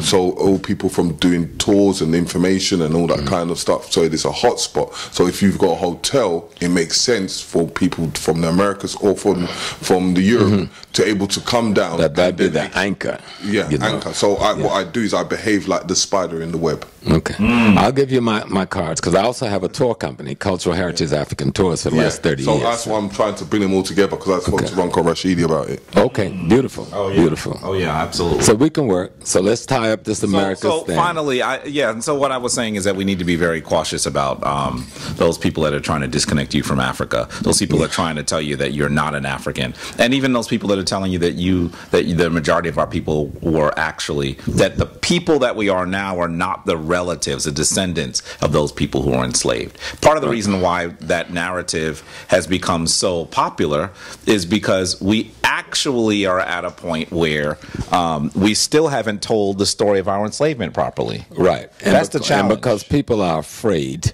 of letting go. I had a parable I used years ago, that a ship has sunk, and all you had to hold on was the water-soaked logs and bits of piece of the wooden part of the ships. And so here's somebody come up with a yacht. Somebody have walked up, rolled up with a yacht, the African yacht, and say, get on board. But this rotten log has kept you afloat for so long, you're afraid to let go. But what you don't realize, when a log gets water soaked, it sinks. And so we need to understand that we have to have the courage to let go of the Europeans' hands, because the European holding our hand have restricted us and made us one-handed. Let go of his hands so you have both your hands back to be yourself again. And don't be afraid to return to your mother and father, because Africa belongs to us. And the other part is America belongs to us. Vaughn, you all right? And I have no problem taking control of both things. We built America, it's ours. We were birthed out of Africa, it's ours. The majority of us who are in the United States of America came to the United States of America from the continent of Africa. You know? So we need to be clear on that. And if you don't understand it, just study history. One good thing about the white man, if there's anything good about him, he's a record keeper. And when it comes to his financial records, he keeps the best records in the world. So you look at the slave financial records, and you will find a lot. Even on the trade routes on its own. Right. I remember when I was doing work in Bristol and in Liverpool with Paul Abina. And years ago, and Doreen and we discovered the tunnels and the passageways, and then we realized that the big insurance company in England was financing all of this, and got to and have a peace, brother. That's brother Jabari. You know Ron. How you doing, my brother? Okay. All right, sir. And so everybody the book, I don't feel special now. So only special people get it. We want to be clear in this discussion. I don't know who the brother is. I've seen this stuff and it disturbed me when I first saw it on Facebook. We're not Africans. Yeah. And then it hurt my heart because all we've done now is you got technology to try and protect our inbred European Christian identity, our inbred European Muslim identity, our inbred European Hebrew identity, and a rejection of our mothers and our father, which is African. And so all three of these traditions, we have turned them into beautiful traditions. They're just not effective for salvation. That's why we're in the situation we're in. Or we can sing the hell out of it. Shout the hell out of it. That's right. Read the Torah the hell out of it. That's right. Regime the hell out of it. But when it comes to transforming our environment to allow our people to operate as a free people, all three have failed. Both on the continent of Africa and in wherever else we are in the world. The challenge, So, the challenge let's is that claim we are ourselves. attempting- Let's own our being. We are sometimes attempting to.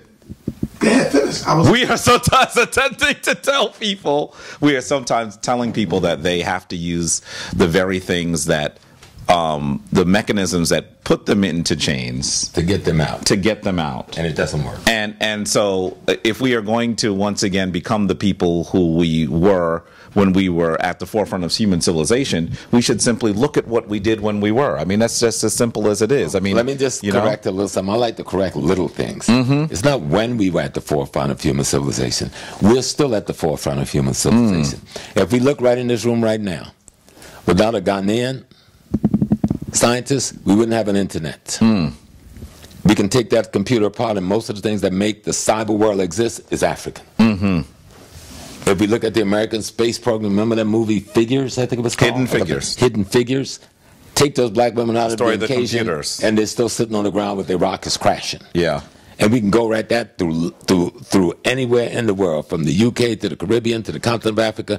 Take away what we have given to the technology of the West in medicine and science, and they're still in the darn cave. So we're still at the forefront, but we want to be at the forefront and be able to thrive there and enjoy what we've created. When I say forefront, I mean, I agree with you completely. But what I'm talking about is being actually in control of the levers of state as we were years ago. But I just don't want to let that go and make people think. make it feel like we're still. They just beat us. They beat us down. They took everything from us. They didn't take nothing from us. We just hit stuff and can't find it. But when we go back to Africa, so we can look in the mirror, we'll see what the ancestors hid right here in the Americas. Right. They hid a lot of good stuff.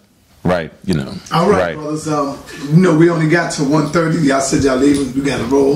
Let's get our brothers' intake on, because Rob Bourne been on the forefront. Does he know what we're talking about, or? No, he don't. Rob Bourne been on the forefront, going back and forth with the brothers and sisters on the tube, as far as with the Aborigines. So once you know Smalls is here, we need him to go in and what's his take on the Aborigines. Smalls, let him go in on it. Oh no, you got it. I've had the things I had to say. We got enough time for you to roll up in here. I want you to go in on that too. Like what's going on? Aborigines and the Africans and stuff like that. So give us some history. All right, peace.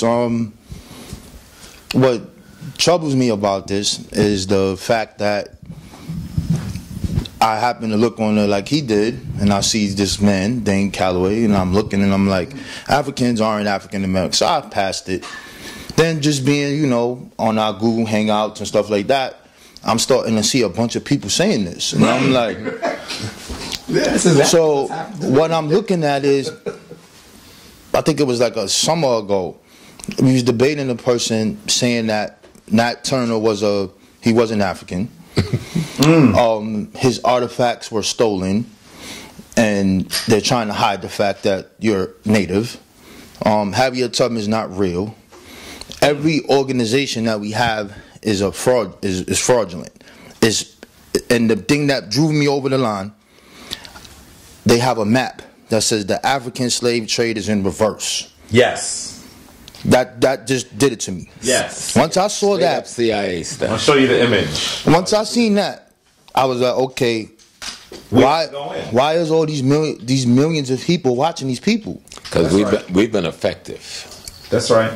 We've been effective. So for me, for the past 2 years, I've been studying African culture here in America, or the Africanisms here in America, so that I could connect the two. Right. Be like, oh, we never lost our culture.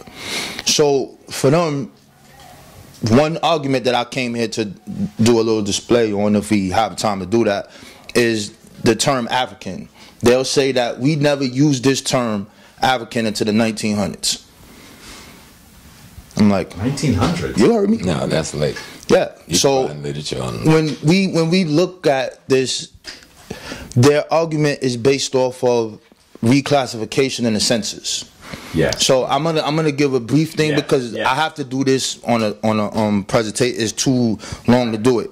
But when you look at the census, they'll say that Indians and Negroes were classified as the same, thus they are the same. It is true that Indian as a race did not come into the census until 1860. That's a fact.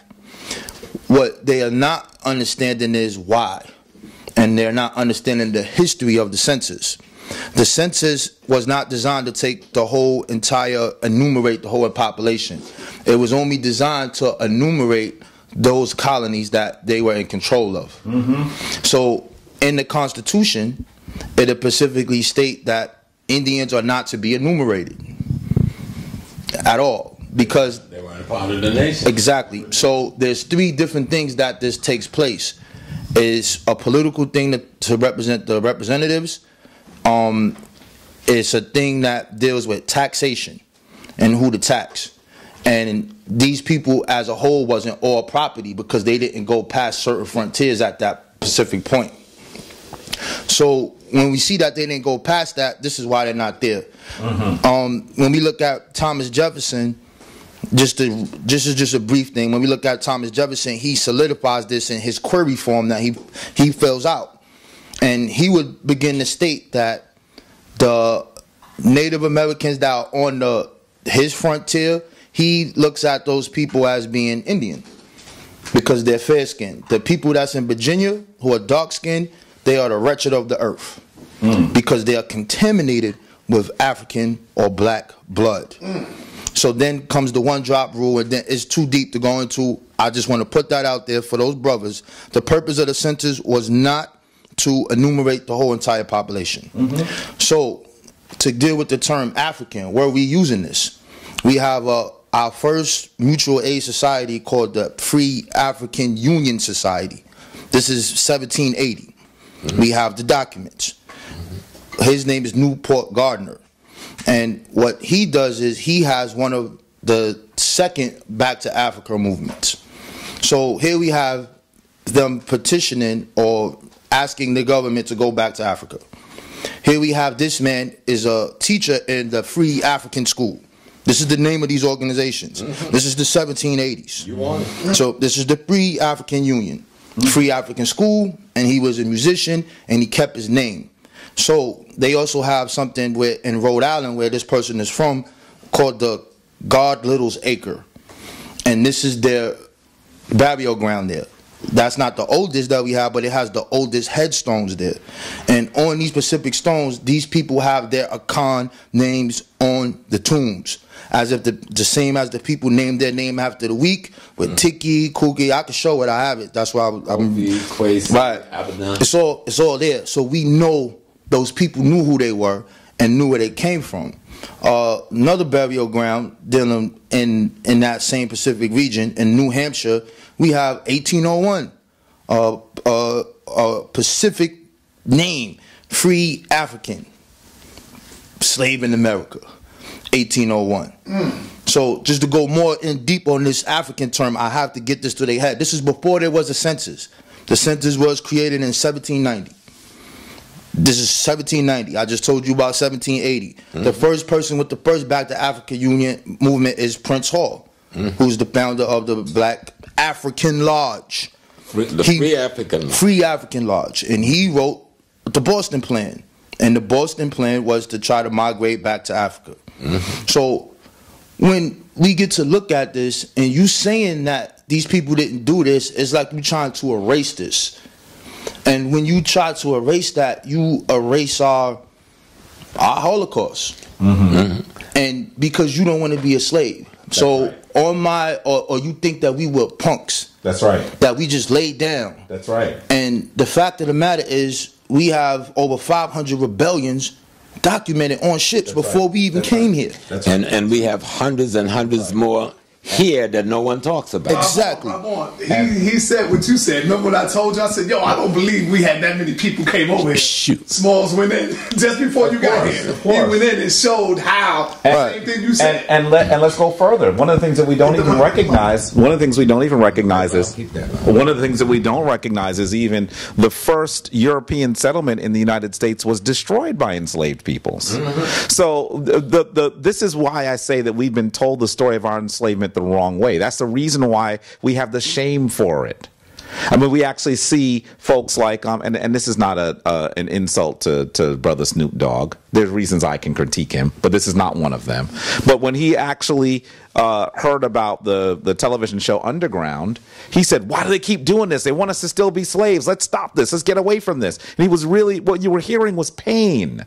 People have this painful connection to our enslavement. We don't actually understand that the people who had the smallest number of resources, the people who were kept away from education for systematically over the course of decades, the people who actually had been taken from their homelands to a foreign place, united and destroyed the world's first global system, led by the most powerful militaries in the world. We destroyed a system. This is not a reason for us to be ashamed of our enslavement, because we actually destroy it. You look at at the Hebrew people, I'm going to say the Jewish people, because I'm not trying to get into debates with that particular other group now, and they look at their challenging period that they call their Holocaust, and they say never forget. Passover. But for us, we want to prepare, we want to pretend like it didn't happen. And that's because we don't understand what happened. I have shown this audience the image of Gordon. I think Gordon is the best emblem of how this occurs.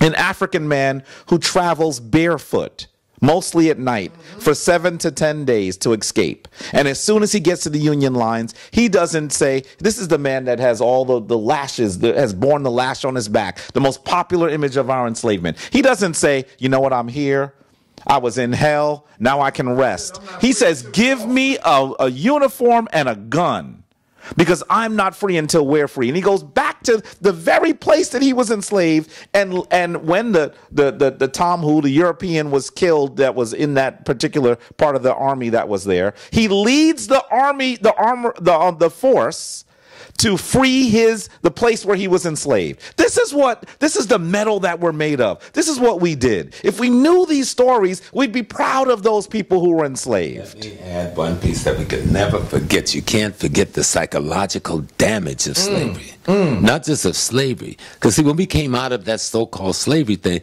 we were still pretty much in our African head. It's the psychological warfare that's being waged today and being waged through that period that Dr. Nobles called the mimetic European infection, that they construct how our minds are organized. So even when you're consciously trying to do something black, that false construction they've placed in you regurgitate up and attack you who trying to free yourself. That's right. I just want to... That's right. That's right. And to add to that, it's sort of like, because we don't understand our history, we think that we was just all slaves that first originally came here. So I think it's necessary to go to a Pacific timeline, because they don't teach you this in school. Right? So with my little team, we call it New Black Knowledge, we like to talk about the free Africans and what we did and how we freed ourselves and what happened. So if we just start with where we at, we call it start where you stand. We know we have the African burial ground there. So let's get into this history. Who were the first people brought to just Manhattan? Who were they? So when we look at the records of these people, we know that the Dutch company comes later. We know the first person of African descent that's mixed is named Juan Rodriguez. And this is 1613. They leave him there some type of argument happened where he didn't want to go back because he wouldn't know his status, and he became the liaison between the Native Americans when they came back with the Dutch West Indian Company. This company deals with the slave trade. They're on the west coast of Africa. They bring the first 11 black people here. Now, the same way how the colony in Virginia is founded, where they intercept British ships, this is what happened with those Africans that were first brought here. So these first 11, we talking about the 1600s now. These first 11, they were captured on the ship, they were brought here, and they were indentured servants. But by 1644, these people were free. So this is what we need to talk about. These people became free. And where did they live at? What did they do? They lived on the Pacific maps. They show it to you. They called the Negro House. And on these maps, it'll show you they live between Bowery. For those who don't know, Bowery means farms. And it shows you the lands allotted to these Pacific Africans. These people are free before there's a continental America. And then later, towards the 1800s, it begins to be called Little Africa. And then they move around and they go to, some people will go to Seneca Village, another Little Africa. That's right. So to speak about why aren't we taught about this in our history books? Because it shows us that through our evolution of going through whatever we've been through coming here, there was a distinction in kind. That's right. They knew who the Lenape was. They put us on that end part of Manhattan, which you have Wall Street, which they built a wall and let us live there as the buffer. That's the buffer. Because the Indians was attacking and that was attacked. So we'd be the first ones to go. Yes. So it's in that. But just to speak on the history, in 1690 you have a person named Prince who slapped the mayor in New York City for having an argument in front of his house. But we don't hear this. Sound like a black man. You have the riot. You have the riot of 1712 with Peter the Doctor, and this man is an Obeah priest, and they describe him as a Cromanti man, and his followers as the Pow Pow. So in these early documents, that's right, they're telling you these people are African. That's right. They're telling you what their culture was. That's right. Go to Cromanti now. The big town there is called Abanzi. Armstrong say he was from Abanzi and he was a Coromantee man. Exactly. This work. So that's right. When Dr. Clark was here, Dr. Clark always said, "I'm never worried." Because people always said, "Have y'all trained anybody?" He said, "We ain't got to worry about that. Just like we came about, they'll come about, and y'all are." I just the few minutes I've heard you, I go like, "Damn, is it on? They're doing it." No, I just want to praise my young brother. I'm not going to take up his time. I'm going to listen to you for the next few minutes, then I'm going to run to my dentist. Oh, okay. Go ahead. Yeah, I was just saying that just looking at why we are not taught this in history is because it shows us our potential and power. That's right. It shows that these Africans had their own place to live before they said you was free. I'm telling you, we had a place called, it was called the Land of the Blacks first, because we was downtown first before there was a Harlem. Then we moved to 81st and 82nd Street, and then we moved all the way up as the immigrants started to come in. That's right. The point of this is that regardless of religious differences, these people were able to commit to do something. And when we look at that African burial ground in New York City, this is just baffling when they say that we're not Africans. They have the artifacts that's there. That's right. We have a shirt that the West Africans wore. We have the sling that's there. We have the beads that are there. That's right. We have the symbols that they carved in the top of system. Yeah, if you just go to South Carolina, and I come from one of those free communities. We used to say the Freewood niggas. No, be straight, that's what we would call Freewood niggas. People say, well, don't use that word. Listen, we understand the context in which they use that word. The place I come from is called, one of them is called Bannockburn. The other one is now called Merle's Inlet. But back then it was the Freewood. So those of us who lived, white folks didn't come into Freewood until about the 70s. We were free, in the they wouldn't even send policemen in there. They had to make black policemen who can come, and they just come for conversation. So if you live near Myrtle Beach, there was another Freewood up there, and they called that one Harlem later on. White folks didn't go up in there until the 80s. They finally ran a freeway through it and destroyed it. And so all up and down. If you go to South Carolina right now, you see Marysville, Parkersville, Fraser. Well, they were all Freewood. These were all the runaways communities. And they're still there today. I mean, now, you know, they houses in little towns and stuff. But that was across the country.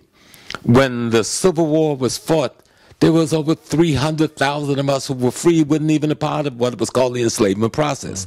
And the largest population of free folks was in Mississippi, around up on the mountain, up on the hill up there. You know, in the, I forgot the big town. Where, in Mississippi? Yeah. Birmingham? No, not in the Delta area, but up in the northern part of Mississippi. Right. But the only point, I'm just substantiating what brother is saying. There've always been a free African population, and that free population has always addressed the population that was enslaved, and always fighting to try to get that population out of slavery. That's right. We hear about the Maroons in other countries. We don't hear about them here. We hear about them. And they were here. Yeah, we were here. We probably had the largest maroon. Further, you have to search the largest maroon population in America. No, we don't have to search far. It's just that we got to recognize what's in plain sight. The Seminole is a maroon community. The word Seminole come from the word Cimarron, which is the Spanish word for maroon. That's right. Okay? And so they trying to baffle us by saying Seminole Indian with no such thing. That was the maroon African community. Some of us did merge with the Creek, Redtail Creek Indians down there, you know, and created that community which they call Cimarron, but Seminole. But the word is Cimarron, meaning the runaways. That's right. We were the runaways, and we fought the most fierce war against America, won more victory against America than any population has ever fought a war against America. They don't even have a conversation. We beat Andrew Jackson twice. Yeah. That's after the Battle of New Orleans. He came and got his behind kicked down in Florida. So we just have to be, and that's where y'all work come in. The work you're doing now, you just enlightened me about some things about New York. And I worked on the burial ground from its inception, you know, the first occasion. Yeah. And that history that you're doing and that you young brothers are doing, that's the future key to unlocking our people's minds. That's what the old man Elijah Muhammad was saying when he was telling us we need to know ourselves. Right. You see? All the people have been trying to tell us. Drew Ali been trying to tell us. Garvey was telling us. People can beat Mr. Booker Washington down, but Booker Washington was no crazy. He was just smart. If you can be in Alabama and build Tuskegee right in the cracker's house, you smart. You ain't stupid. You know what I'm saying? He was smart enough to pull it off. But he never stopped focusing on who we are. Read Booker's stuff. He's very clear on being African, and he deals with it. And so y'all are on the right path. I know I'm going to have to run out and leave y'all, but I'm honored to meet you, young man. I heard about you, but now I'm meeting my brother here from the UK. I heard about him, and we kind of need to be closer because I'm going to give him a card because I'm going to be in the UK in a couple of months. Speak on the mic just to promote Signet TV. Oh, absolutely.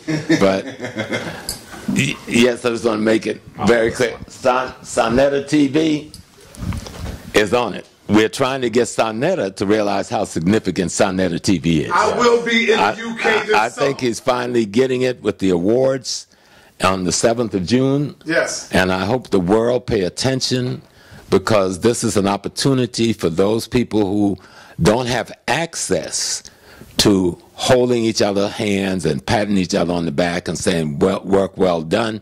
This is an opportunity for them to do that. Yes. But let us not get caught up in that, though, because the work, though well done, is not done. That's right. And so we got to continue to do this work from cradle to the grave. It's a freedom thing, and we've got to be clear on that. And the most beautiful thing in the world a man could do is to realize he got the sense to fight for his freedom, and to know that the only world worth creating is the one you create for your children and your grandchildren, because your parents already created the world that you're in. So now you got to create the world that they're going to be in. Your responsibility. Yes, sir. Your greatest responsibility. So Sonetta TV is a beautiful phenomena. And what's your program? Black Ice TV. Black Ice. Oh, right here. Black Ice TV. Have now partnered Black Ice TV 7 in partnership with Sonetta TV.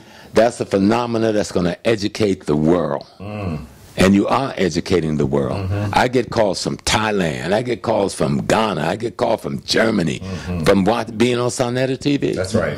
You know? So peace and freedom, blessings. And the youth, don't let nobody tell you y'all the worst generation we ever had. Y'all are the absolute best generation we've ever had. And you're probably better than even I understand.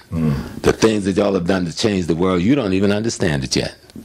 But you will, because you're the best generation we've ever produced. You're the most powerful, and you're the most numerous. You know, when I was growing up, we had a leader here and an enlightened person there and there, but that's not true now. We got them all over. Yeah, we're going to have antagonists and confused people. That happens when you've been damaged and injured and broken. But let's not even be too hard on them, except to point out to them their damage, their injury, and their brokenness. Somebody just sent me a text saying, Brother Small, you know, you can still learn some things. There's African Aborigines. Let them... The person have not taken the time to look up the definition of the word Aborigine, and that breaks my heart. But I tell my brothers and sisters, don't be afraid to know. Don't play with labels. Define what labels represent. And find out what the word Aboriginal mean, brother who sent me the text. I love you. You're mine. That's why I'm out here doing what I'm doing as an old man with bad knees and all this stuff here because of you. Because I can go sit down in my nice house with my beautiful wife for 47 years. Hello, I got some kvass sitting right on the table now. You know what I'm saying? So, I love you, but you got to study. Yeah. Stop being afraid to study. Go look up that word you just sent to me. That's right. And find out what the word Aborigine mean. And you'll see there's no contradiction in what I was saying and what the definition of the word is. But thank you again. Black Ice TV 7 and Sonetta TV. You're the intellectual light of the world. Keep doing your job. And one more. I want you to tell the European people in Europe to get themselves over to the US. The European people in Europe? People in London. I need them to come over to the US on the 7th of July. Oh, so don't call them European people. You're talking about the African people in Europe. Yes, that's what he means. Oh. But I'm just giving it because some people, that's what they understand. Yes. My Euro-African brothers and sisters, please, do me this great honor. Come to America on the 7th. Let's come together. Let's celebrate Sonetta TV together. Doreen, I want to see you. Jeannie, I want to see you. Virgie, I want to see you. Get on the plane. Let's do this big. Let's make a statement to the world that we don't need them to inform us because we found the way to use technology to inform ourselves. We don't need to enlighten them to enlighten us. We will come and celebrate our young men and women who are enlightening us by themselves. And so we need to support Sonetta TV. We need to show Sonetta that he's done great works and that work has paid off, and he has allowed us an opportunity to get our message out around the world unimpeded. I know he's scaring everybody. They're shaking in their shoes because they don't know how to shut this thing down. You know what I'm saying? They've been trying. But come to America on the 7th of June. Save your money. Make this a vacation time. Bring family if you can. And let's celebrate together. Let's close the gaps. Those of you in Ghana who can come, in Nigeria who can come, in Tanzania and Cameroon and Kenya and South Africa, also come. Let's celebrate together and let's expand this technology so we can better inform ourselves. Peace and blessings. Hotep, Alafia, Baragani, and any other language we want to use. We can say love in any language we want and mean it, as long as it comes from your heart. Peace and blessings. Peace. You look to dialogue now. Nah, I know you gotta leave, Professor James. I don't know what y'all was talking about. Oh, go ahead. Exactly. You jumped right in. Oh shit. You jumped right in. Oh. You the author? He jumped right in. The author is Oyinka. He's in the front page. Nah, Rob Warren was right in the middle of I it. do a lot of the research for I him. don't have my glasses. Sign the book. Find it. I can't sign another man's book. Yes, it's a gift to me from you. Okay. Oh, that's a smart way to do it. Do you have a pen? Nope. Here, wait. All right. Yeah. You can go in, Rob. Yeah. Here's a question. You want to get a question, Tim? Say something. Bill with Jabari, because I know y'all too. Y'all will go in, man. You want to ask him a Yeah, question? before you leave, Professor Small, because I didn't hear everything y'all was talking about. Your name is being used as a source now to say that you said that you were scared to teach that you was indigenous because the Pan-African community would disown you. No, they see that's how people take the shit out of context. Yes. I'm saying, when we were young, down south, we always, because we didn't know another term, so we used to say we were Indian and black. Right. But when you got older, like when we left home I lived in the woods. I grew up on a village, and I'm the bush. I'm bush Negro, straight up, straight ahead. And so, but when we came to the cities, people laughed at you when you said that. So that was the point I was making. Okay. Not only did we make that reference to ourselves, but we went to the mounds, we went to the graves of our people, and the method in which we buried. The ones who were indigenous there, they bury in mounds. And those of us who was from the continent, especially we had Congo, we had Akan and Yoruba and Igbo. And they buried, and you know which one it was from the decoration on the grave and what they put on the grave. Exactly. And so that's what I grew up in. I didn't know that was abnormal till I left home. That's the point I was making. So when you tried to make that equation, people thought you were trying to deny being from Africa. They're trying to make it the reverse. Yeah, no, that's right. I'm trying to say, like, where's this video at? He's like, Mr. Small said, They always do that. You don't respect Show me the video. the elder. So I say that to say this, right? no, you just what you said here today. Tell me you respect me. You right on it. Yeah. See, they were our people who were here when we got here. They had come from Mali. They got a record of when they came. But if you know anything about West Africa, like I was explaining, I was in the U.S. Navy and we sailed on that coast. I was stationed in the Gran Canary Islands in Las Palmas, all right? And we sailed down to the Bahamas. Some white guys a month ago got in a damn rowboat in Las Palmas, Gran Canaries, and sailed into the Bahamas. That's right. So if some crackers today can do it in a rowboat, we were doing it all along, all right? And that's a part of the discussion in Africa, that we were coming and going, visiting this place. We showed Columbus how to get here. He knew he wouldn't go on to know India. Because if he wanted to go to India, he could cross the continent by foot or come across the Mediterranean and get in the Indian Ocean. He knew where he was going because the Africans told him what was here. You know, but he couldn't find what he came for. He was looking for the gold and stuff. But when he didn't find it, they threw his butt in prison. Most people know Columbus spent most of his life in prison after he went back. All right, so like, and another thing with that is Columbus never set foot in North America. Never. Nope. Never set foot in South America. See it. Wasn't close enough to see it. La Casa says he describes the first people brought from New Guinea over here. He just calls them Africans. I just want that because they like to throw this person's name out there. But like, for the source of the Abu Bakr II, his thing comes from Al Umari, and Mr. Al Umari in the corpus of the corpus of West African early records. That's what we have, the Arabic records to show where we came.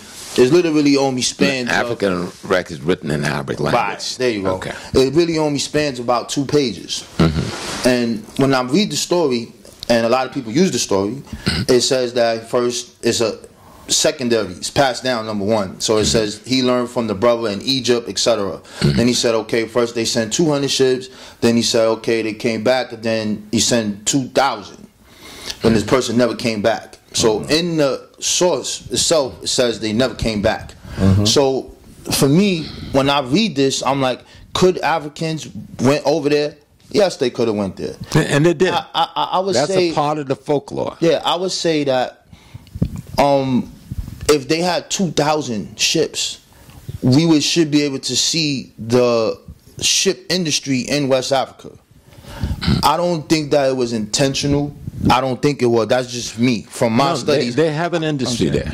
A shipbuilding industry? Yeah, but don't think of it as the shipbuilding of today or even what came out of Europe, because you didn't need what came out of Europe to get here. I just told you the white folks came over here in a rowboat the other day. I believe that. Okay, so if they can come over here in a rowboat, no, it was all on BBC News, and they were getting Professor, this is saying from Africa to here in a rowboat. Came over here in a pretty good sized rowboat. This was all on the BBC. What was this, about a month ago? It's not the first time. Every so the point is, if you ever see the African dugouts, some of them is wrong as the dugout. Yeah, I see. All right, the oldest one. And you see them out on the sea, and how them brothers manipulate that. They cross the Atlantic Ocean, nothing. I lived on that Atlantic Ocean for 2 years. When you're out on the ocean, the provisions, having food and water to survive. When you're out on the ocean, except in a storm, it's calm. It ain't like them waves we see when we're on the shore. Once you get past those waves, you're on a big slice of blue glass. I was in the U.S. Navy. I lived out there, okay, for 24 months. That was my home. The ocean is not as treacherous as you say, except when nature decides I got a storm brewing out, then you're in trouble. So when you realize and see the type of dugouts they have in West Africa, they could have made it here with no problem. Yeah, I'm not even gonna say that. I just don't think it was intentional. We're going straight to West Africa to go. I mean, to North America to get there. Because when I see the evidence, it is show that current that goes through Brazil. Right. Well, the current comes in through the Bahamas, right, and Brazil, but close, it swings more into the Bahamas. Right. But the fact that once people get on land, they walk where they want. Exactly. We know there were black people in North America before the slave ship, but there were no appreciable number. And the other thing that people got to understand, most of those people died from white diseases before we even got over here. See, that's the other thing nobody wants to talk about. The immunity against the common cold, immunity against influenza didn't exist. The common cold and influenza act like pneumonia would act on me and you today. And it killed most of the people. There was one, I forgot whose chronicles I was reading, that the smallpox that hit South Africa so bad, the ships had to stay out for months because the stench of the tens of thousands of people that died. People don't understand that white folks didn't kill us with no gun. He wasn't that bad. He killed us with his disease. You know? But the African from the continent, now we've been dealing with that crack for 3,000 years. We had gotten immunity to him. The Greeks, the Romans, the Visigoths, the Arabs. So we were pretty much immune to his stuff. We were the strongest dude in the world. And so we came here because they knew what we knew. We didn't come here because they wanted to work some black folks. We came here because they were looking, they had found some land. Agriculture was the only thing they could do. But they didn't know a damn thing about doing it. They went to the one place where some people had taken the science of agrarian and agricultural science to a level that it would make sense. They see it as far back as ancient Kemet, but definitely in West Africa. And so we were brought here to be the architects. We were brought here to be the metal workers. We were brought here to be the brick workers. And we were brought here to be the farmers.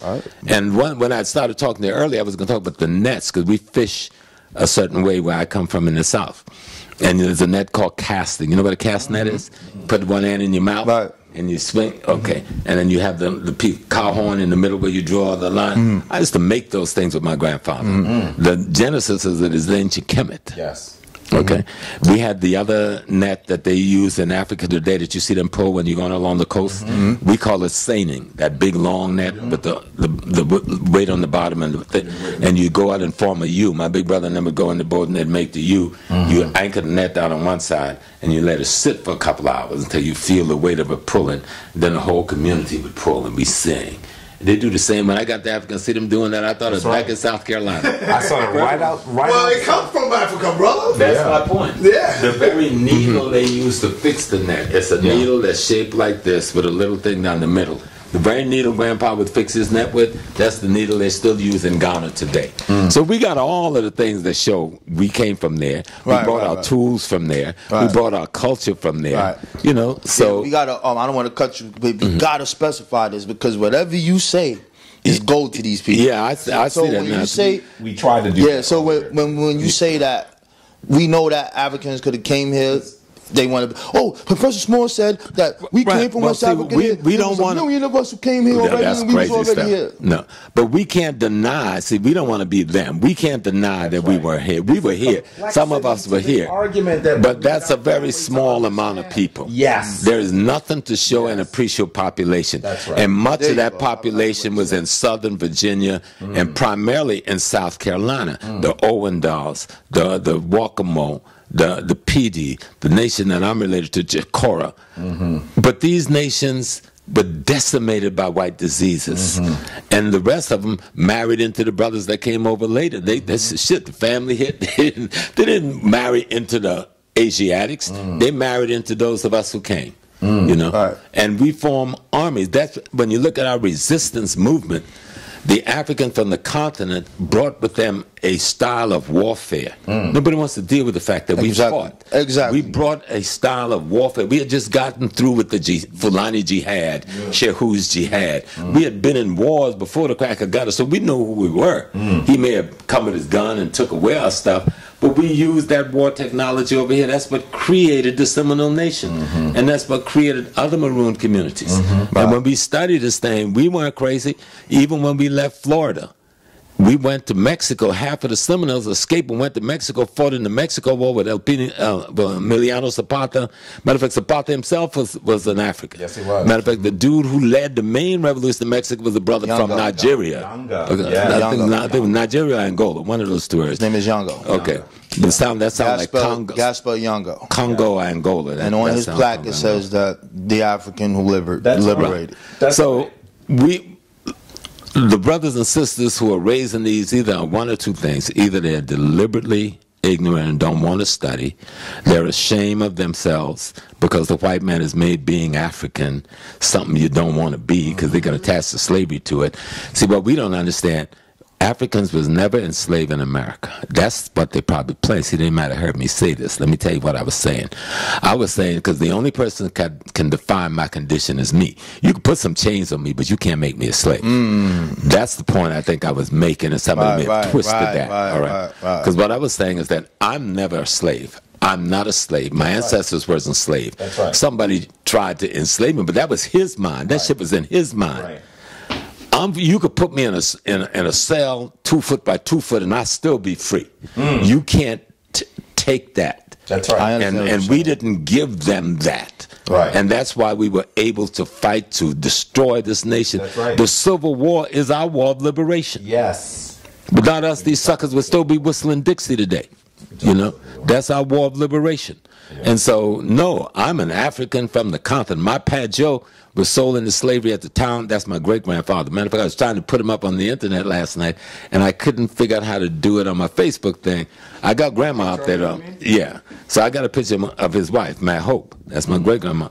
But Pat Joe came, him and his brother and his mother were sold into slavery into the town clock in Georgetown, South. We call it the town clock now, the old slave market. Now they want to call it a rice museum. Ain't no damn rice museum. That's a slave market. Museum. So the rice museum. That is sanitized. I'm serious, but people are still fighting to get the right label put on there. So, and they sold him and his mom into slavery to a Virginia family. At 16, he's 7 feet tall. Wow. He's Tutsi. So he escapes from slavery with his mom and his brother. He don't know any place else to go except the place he remember coming from as this little boy. So he comes back to Georgetown, to the slave market. On his way there, he gets picked up by this white boy named Alston, who owned a plantation over on Paulus Island, and they hires them as free labor. You know?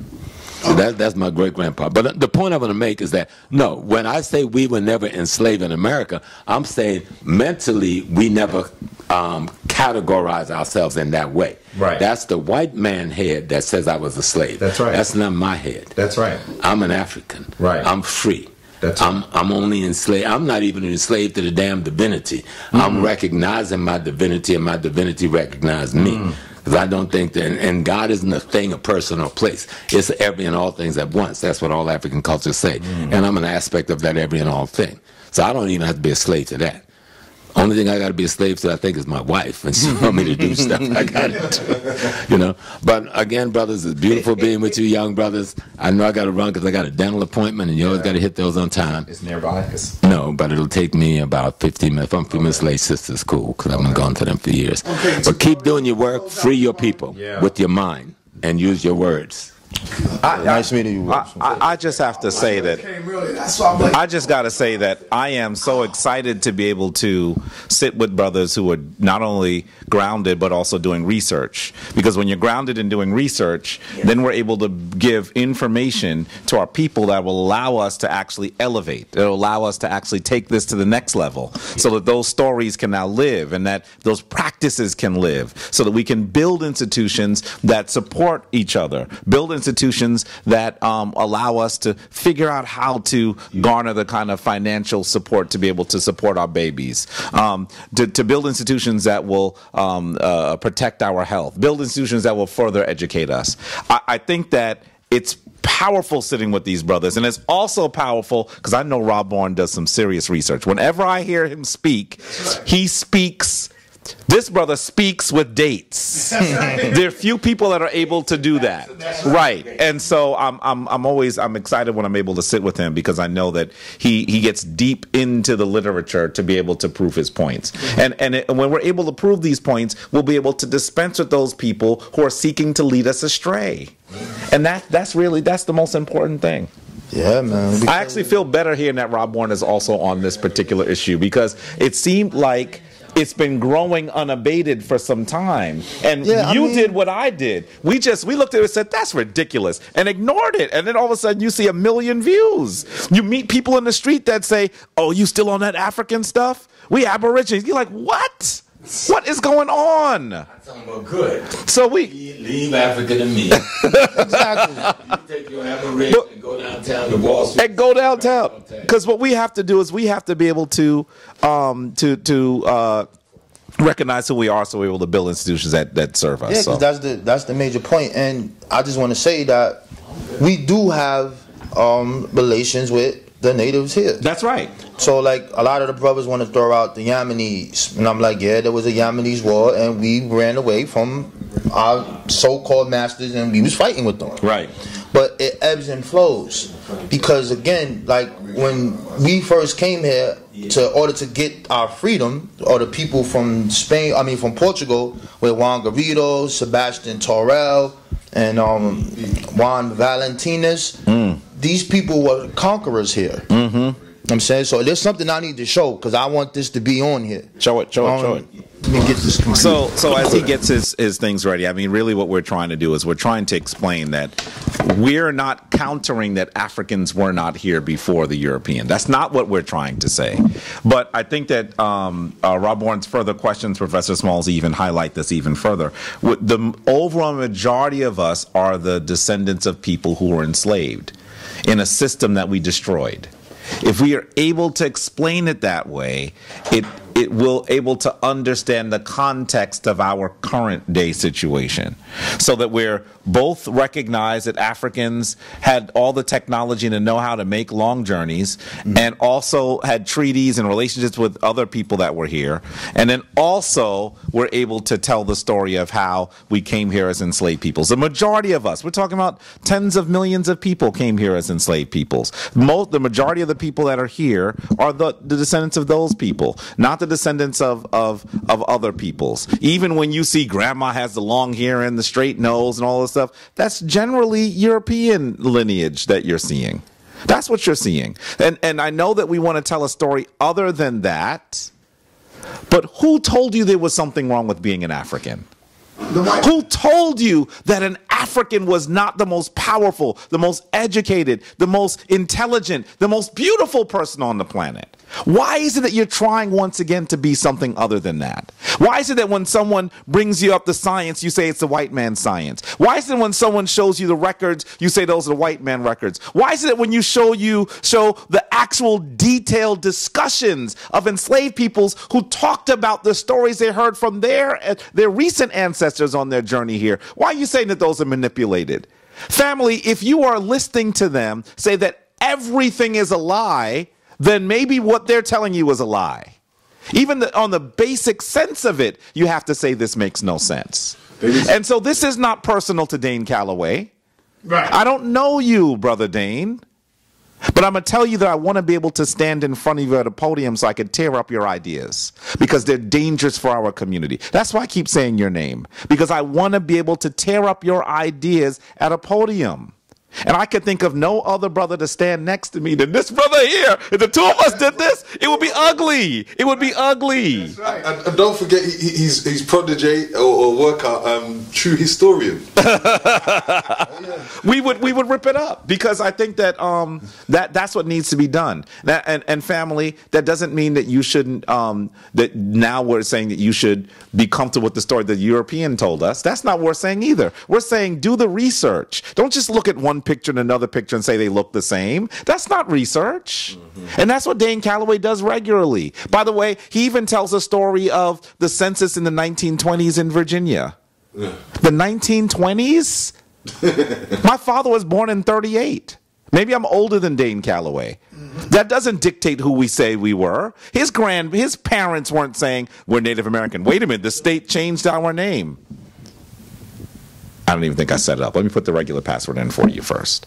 So, I mean, that's what we have to do. We have to get to a point. You trying to get to your email or something? No, I'm trying to get to Google so I'll show the next Just use one. this one. This one's already connected. Okay. It's probably faster. So, you know, that's what we're trying to do. And by the way, he also, that's in Virginia. So just do what you got to do. That's in Virginia. That's not nationwide. In his video, I would love to just dissect each video. He says they destroyed the way that Native people were defined in Virginia in the 1920s. What? First of all, we have records of Africans that call themselves Africans way before that. In the first place. When you say how was it made, what do you mean? As Robo and them lot will talk about the Virginia Company. Yes. And understanding that it's a piece of land that was owned by the British. Yes. So then they cultivated and brought their slaves from where they came from, right, to put them into that place, which now it makes to say that there were African people there. Yes, yes. So now anything you try to justify, it doesn't make sense. But understand what he's trying to do. It is true that the officials in Virginia did some things to try to misrepresent and take away the things that they were owing to the Native American people. That is a fact. Yeah, but family, look at his video carefully, and you'll see that he's talking about Virginia, and then all of a sudden he's talking about the nation. Yeah. How do you talk about one state? Yeah. Not even colony. We're talking about in the 1920s. There were 49 states. One state dealing with Native people at a time when we clearly have history of African people. Clearly, long histories of it. So then, are you telling me that they made some changes on paper and now we're confused about who we were? My grandfather didn't know who he was until something happened in 1920? But when my grandfather was in New York at that time, how does what happens in Virginia affect the entire nation in the 1920s? You have to really listen to these videos and analyze them because they're dangerous. By the way, he's a master editor. Have you seen his videos, Sa? The editing on it is beautiful. Oh, he's nice. The editing is beautiful. The editing is beautiful. That's one of the reasons why it reaches so many people.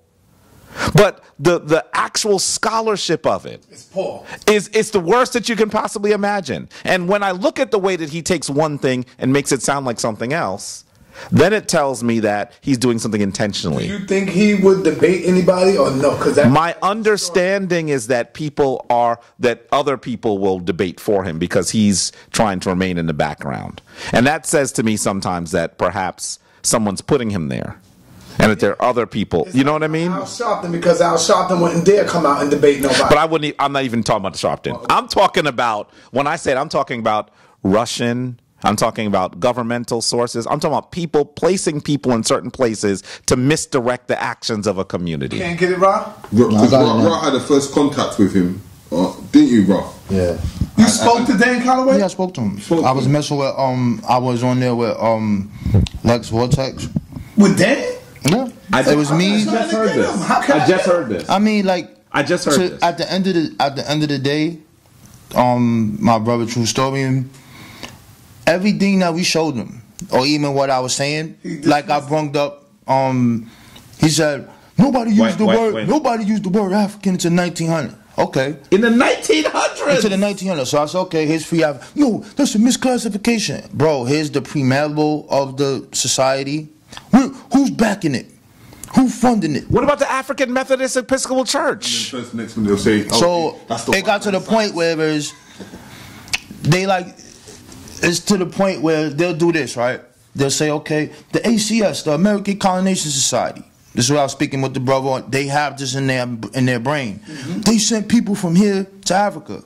I said, okay, they did. They sent people to Sierra Leone and Liberia. These are the people who founded it. Right. Now, the problem is the dates and how many people. Yes. So when you do this, right, it's like, all right, they sent people there. How many did they send? We have the records of the ACS. Wait. Step back. You have to understand the context of what he's saying. Dane Cook argues that native people from here were taken to Africa, and then the people that came over, some of those people that we consider enslaved Africans, were brought back. So that they're actually native people from here. And if there are Africans on those ships, they're actually not Africans. They're people that were taken from here to there and then brought back. But what Rob Warren is trying to explain to you is that he's off by hundreds of years. And people, because the society will tell you that they took from 13,000 to 16,000 people. Right. That's it. And they only came from that area. Right. Is there a way that you could get me in touch with him? I don't have his number. I just happened to be on it and he popped up. So you think Lex Vortex got it? Or he just popped up or something? He just popped up. To me, I think it would be a good thing to have. It would have a good thing to have, you know, brothers this way. But he's not gonna want that because I know he's seeing like, wait a minute. So just one thing. In 1811, you have Paul Cuffey. He's that's right, Indian.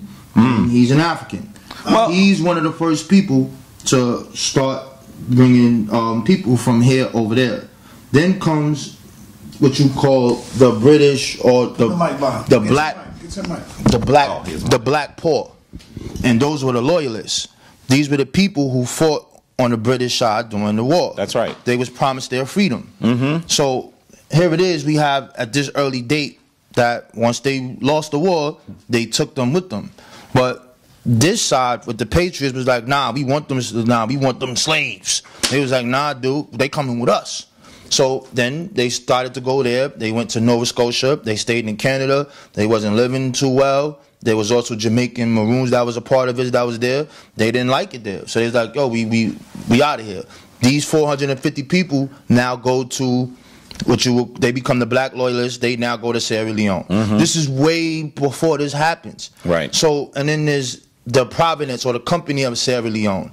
That originally was about agriculture. This wasn't about exploiting the people. So when you not telling this story correctly, he's really slick. Yes. He's telling history that is correct. Yes. But you look it up and you be like, that's that name. Yes. That's this name. He'll talk about, oh, look at the Kentucky colonization. And you're like, dude, why in the first place did Africans here or black people here want to leave here? What was the purpose of even immigration in the first place? So they will begin to start to pick out the little things. Or Frederick Douglass said, I don't want to go back. Or John 14 said, I don't want to go back. Or Martin Delaney, I don't want to go back. Martin Delaney was taking people back. Yeah, but in the beginning he was against it. See, this is the argument that tore the community apart. This is what happened. So there's been a 200-year argument. Do we stay or do we leave? Some didn't want to go. Yeah. But you have to understand this one difference. The people who wanted to leave who were African, their idea of immigration was that we will have a better life there. The European thing was not that. It was, we're going over there to colonize this shit, and we don't want you free people here. And by the way, that goes, I'm gonna wrap it up. That goes back to the history. Who were they trying to send there? The free blacks. Who was causing all the revolutions here? The free blacks. We don't want these educated free blacks here. We want them up out of here. That's right. And you know, this connects to perfectly to even the story of Abraham Lincoln, because we don't recognize, and we need to talk about the Civil War more. Right, but we don't recognize that as the North was losing. Because see, look, the North had more soldiers. There were more soldiers in the North. But the problem is most of the military schools are in the South. So the South had generals. Most of the people who were truly skilled in warfare were in the South. And in addition to that, the northern armies were going to the South. So even the southern armies had better use of the terrain, right? So the North was losing. Abraham Lincoln was about to lose the Union. Until, and this is, you can just go right down to time, Rob Warren, you and I have to lead Sonetta and maybe some family on a tour of Lower Manhattan. Let's do this. So they can go look at the older churches there and the use of the word African, the African burial ground. We'll even go look at the statue of Horace Greeley. Because what does Horowitz right and what? Oh yeah. The first Africans probably came on 125th Street all the way by the FDR Drive. Well, listen, I'm going too far. What we have to, he's getting me excited. You see this? So what we have to do is we look at Horace Greeley. He challenges Abraham Lincoln, saying the reason why you're losing the war is because of your first policy. What was Abraham Lincoln's first policy when the war started? He told the South, if enslaved people come to the Union Army, what will we do? We're going to take them back to your plantation. That's what he was doing.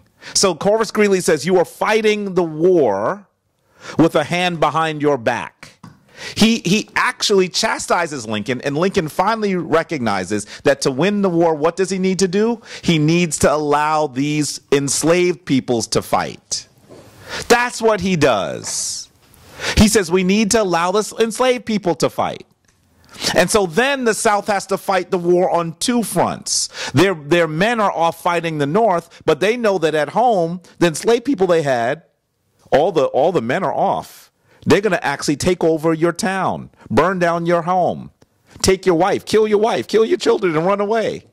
So now they had to fight a war on two accounts. That's why they started to lose. And then when they actually had actual formerly enslaved African troops, they fought. There would be larger armies of northern white troops and smaller armies of formerly enslaved African troops. And as formerly enslaved African troops would win decisive battles. They were fighting for something different.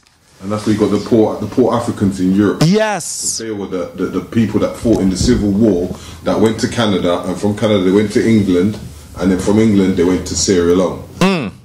So that's right. So this is what happened. So the Africans fight the war, and as the tide of the war is changing and the North is beginning to win, what does Lincoln do? He actually invites all of the most powerful free preachers to the White House, and then he decides he can't have them in the White House. He has them off the White House grounds. Mm-hmm. And he says to them, this war is probably going to be won.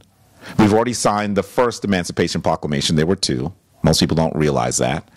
And so what we want to do now is we want to be able to allow these individuals to now be free, but you know that having you here is not good for us, that you are inferior. And as long as you are around the superior white man, you're not going to thrive. So what we plan to do, and why I'm here, is I'm asking you to speak to the masses of your people and tell them that we need to actually send you to another colony, so that when the war ends, his plan is to actually take all the formerly enslaved Africans out of the country. And he says it looks like they were looking at Honduras, probably in Central America.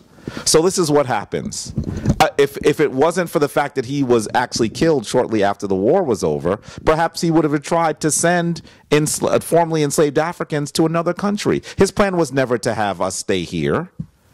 So you have to understand the context of the war, how the war was fought, who won the war, and what the Europeans' plan was for us. So that when you see these colonies outside that the United States was attempting to send people to, that was going in that direction, not coming in this direction. They weren't trying to actually now take those colonized people or those colonizers and bring them back here and call them something different. They don't even understand the context of Sierra Leone, the context of Liberia. And so this, and when you look at the way that they utilize it, Rob Bourne, it's clear that they're intentionally misleading. Dane Calloway stuff is really sophisticatedly inappropriate. No. And so it makes me wonder, well, what? First of all, if he is really a brother, then what's his aim? And if he's not the brother that we think he is, then who is it that's behind him that's putting him forward to do this? And let's recognize that. Let's recognize really clearly that there are groups of people. When we look at the Russians and how they infiltrated the 2016 election, one of the things that people don't hear is that their major aim was to suppress the voting of people of color. They actually created institutions, created accounts, created active groups within certain states to prevent us from voting. Don't think the Russians and others aren't trying to manipulate you, family. All right. Let's move on over. So, what time you got to go to, Bobby? I gotta leave now, pretty much. But so, let him finish. Let him finish. So, I mean, to wrap it up, it's basically what you said. None of the people of the tribes that these people claim, Cherokee, Chickasaw, Yamanese, the favorite one is the Gullah, the Gullah Geechee. So you have the queen of Gullah Geechee who has a book, and her book is called The African Seeds, and she doesn't deny her African heritage. None of these people deny their African blood. So it makes no sense to me. What is you to gain by this? So I'm going to go out far to say this. These people are cyber agents. The Aboriginal says their religion talks about fuck Africa. We not African. Where do you ever see them speak about any Native American culture? Where's the cosmology stories? What were you doing before the white man came? You don't talk about that. So now that lets me to believe that you're a cyber agent. But anyway, I want to show something. Because my cyber agent. Yeah, we're saying the same thing. Yeah, that right. We don't know who they are, but they ain't who they say they are. Y'all heard me talk about earlier the black conquistadors. This is called the Lenzio. I don't know how to say the other word, right?